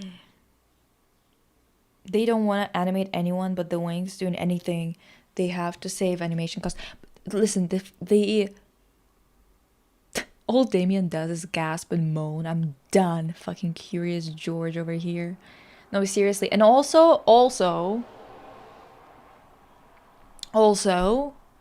that thing where she like went like this, and she was like explaining something to him. I'm 100% sure I've seen it before. in this show already. Like 100%. I know. Oh, by the way, I'm gonna show it later. Whatever. It's fine. Just I gotta just remember that I gotta show you something. I think we're gonna need Not icy using fire, because I guess they're gonna get, you know, the dragon fire, but it's like the dragon fire is like the force. She's supposed to still use ice. some wings. What is with her face? Wait. Why is she looking like me in Pair Lives?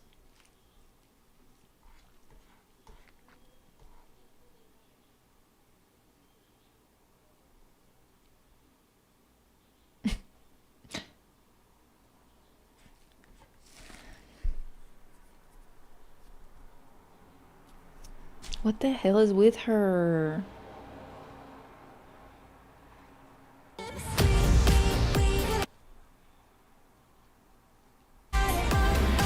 Let's go. Gonna need some wings. Not the undercut. Hey Mama's Techna.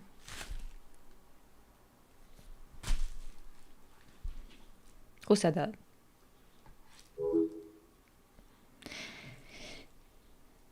I see with the dragon flame was supposed to have really cool ice dragon. Exactly.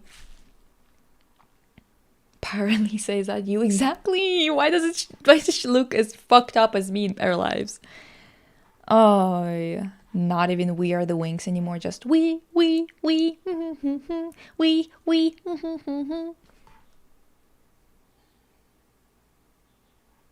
Sky Chopatron 6000. Okay. Let's go to the rescue. I'll be Why are his eyebrows like that? By the way, just as a thing, unless he dyes his hair, his brows are not supposed to be almost black while his hair is blonde.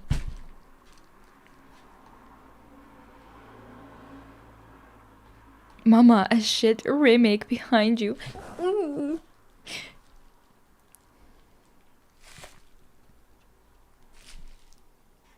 Girl, Stella looks like that one guy who impersonates an owl who is a jealous girlfriend. Who? Oh my god. True.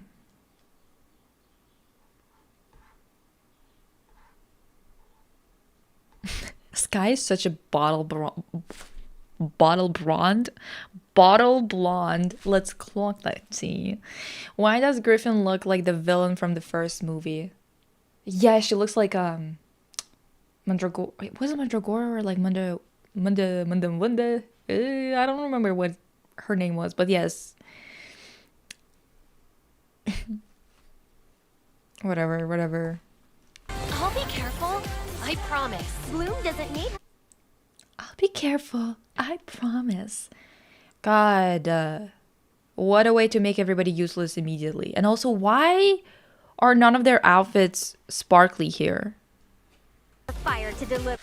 Are you seeing this? Go to the rescue. Oh my god, wait. Promise. Bloom doesn't need her fire.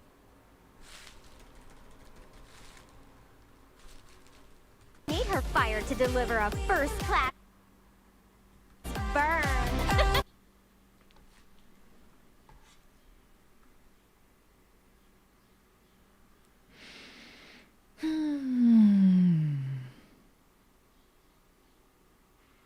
Okay. Even in our darkest moments, a single spark of light can Isn't that from before? Or are they doing the same thing again in the same outfits? That's okay to be in the same outfits. I'm not even like... I don't like them. I don't like those outfits, but I don't mind them using them again, obviously. spark of light can pierce the shadows and drive out.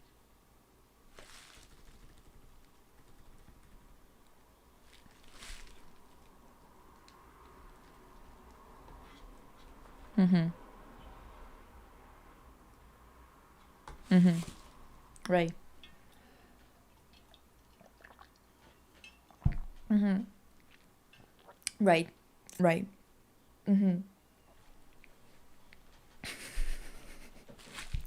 It's not that crazy hard to make sparkles on 3D models either, Diva. Like, huh? Freshmen in game development school managed to make this kind of texture all the time. Exactly. Techna, your wig. Techna, your wig. Put it back on, Diva. Your wig is flying away. The concept of making hand-drawn animation errors in 3D. Yeah. Yeah. Anyway. And drive out evil. I guess this is gonna be the main battle. Is them standing in a circle like this. I hope not.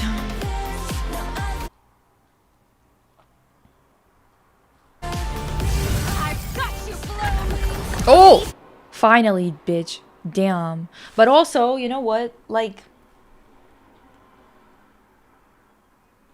I think the biggest problem here is the writing, to be honest. Like, even all of the like mistakes in animation, other things like that, the outfits not being that great, whatever. It wouldn't be this bad if the writing wasn't like this. Genuinely.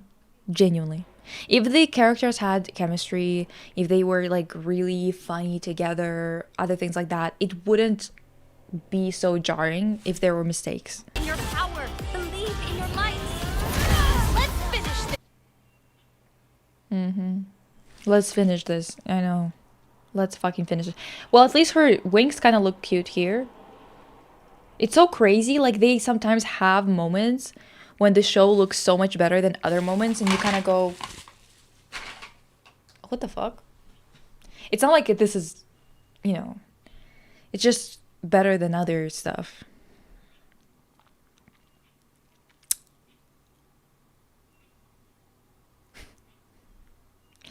Bye, Vivian.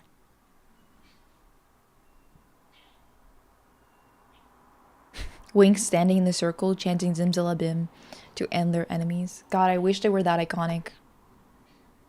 We are Winx together. We are Winx.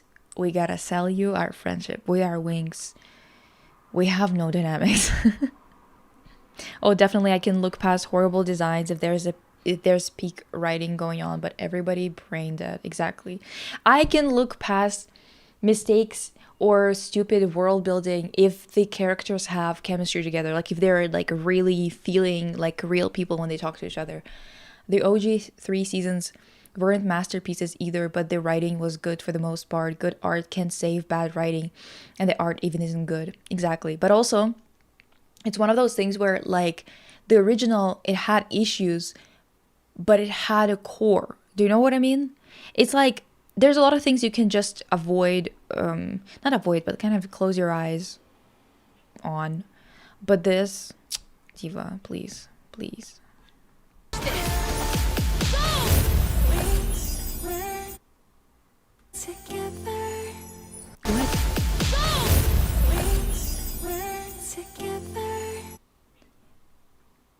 Winx friends together? Winx we're together? Whatever, Diva. Whatever. I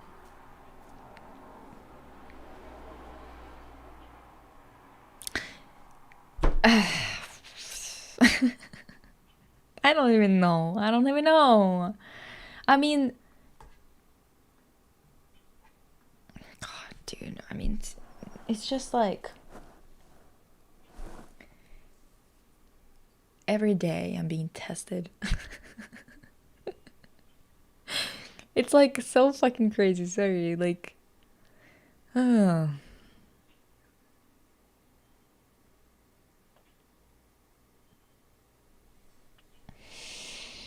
I don't even know anymore, guys. Ugh, it's fucking insane, honestly. That date is soon. You know what I want to know? When Red Velvet is gonna release teasers for the comeback. Anyone know? Do you guys know how long their promotional period is recently? Not promotional period, but pre-release period since announcements. Like, what do they do for NCT, aespa, all of them nowadays? Please hire producer. Please. Who? Does Straffy think it's actually good? I don't think he gives a fuck. That's what it is, I think. We should make a Linus parody dub of the reboot or something. And during my birthday month too, Diva, this is a hate crime. I know. God. Just like, I don't even know anymore. Red Velvet mentioned, yes. The worst thing, part 2 of the Winx Reboot releases the day before my birthday. They said, fuck you specifically. Yeah, that's what they said. Listen, so anybody can tell me how long, like, do they usually announce, like, release the first teaser 2 weeks before now? What is it now for SM? Is anyone familiar? Is anyone sure? Does anyone know? By chance. Pure chance. Anybody? Because I haven't really been paying attention to their releases, to SM, how quickly they're releasing shit nowadays. And so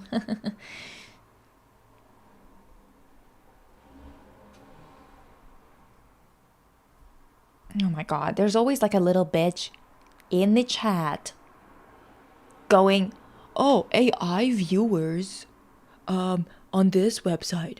Why would I want that? Blocked your ass. Banned your ass. Law abiding sunburn. That's the name of the account that was sending that dumbass shit. I heard it's August comeback. Yeah, I know. Well, I think it's gonna be the beginning of the month. Or the end of July. But how long is the promotion now for their bands? Like, do they do 2 weeks? Do they do 3? I'm not too familiar with Red Velvet, but I'm sure my Pookie would know. Diva is big into K-pop. And where is your Pookie? God, Straffy, you'll start coughing in 3 days. Jesus. Oh my god. I wish we could have slutty tank tops theme. Theme for what? Did I say something about a theme? Did I forget about it? I'm not sure. I don't know. Let me see. Maybe someone posted something somewhere about Red Velvet. Red Velvet. Where is my Red Velvet?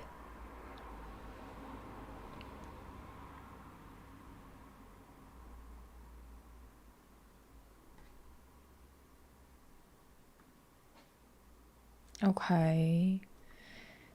Let's see. Let's see what's up. Did Eugenio get mad that the reboot is failing, or am I wrong? Did he? I don't think it's... is it failing? I don't think it was failing. I think it's failing, like, critically speaking. But I don't think it's failing numbers-wise, is it? I mean...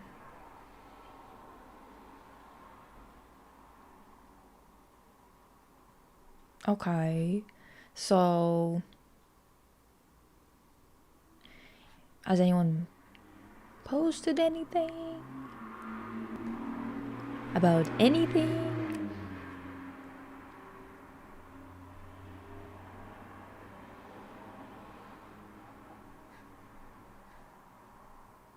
Okay, I'm not seeing anyone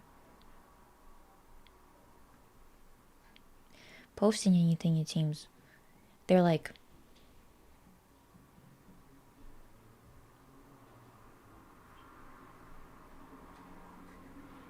that makes no sense.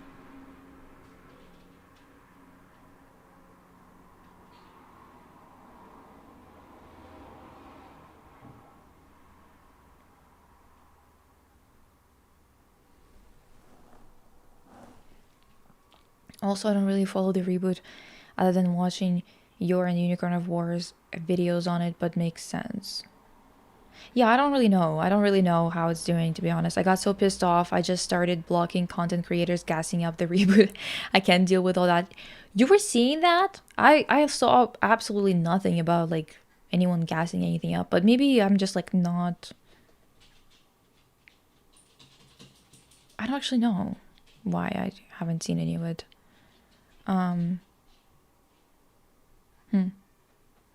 Strange.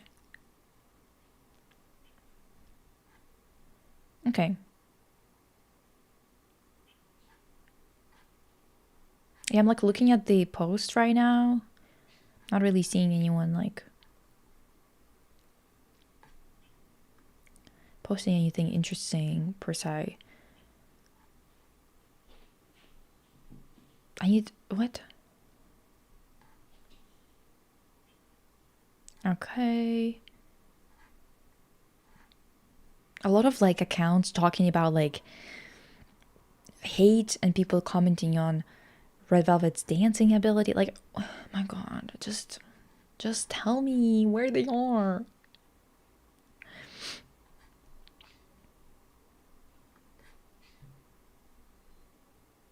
Hi, it's Red Velvet. Send us $100 to fund her new album, Red Velvet Diva. I got so pissed off. I just started. Oh wait, I already read that. Girl, this reboot bores me. It makes me feel numb after I just avoided. Yeah, it's just like it's just boring. Who the hell gassed this atrocious thing up? I don't know. I don't, Diva. So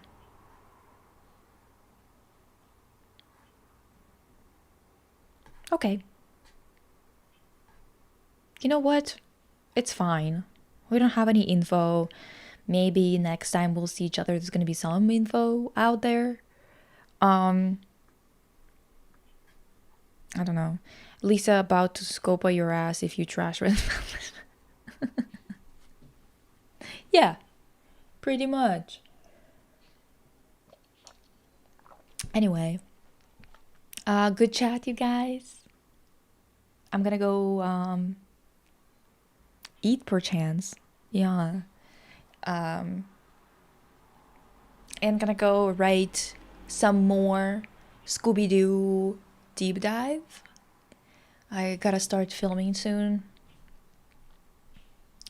Yeah. So have a good day, night, whatever time of the day you're dealing with divas.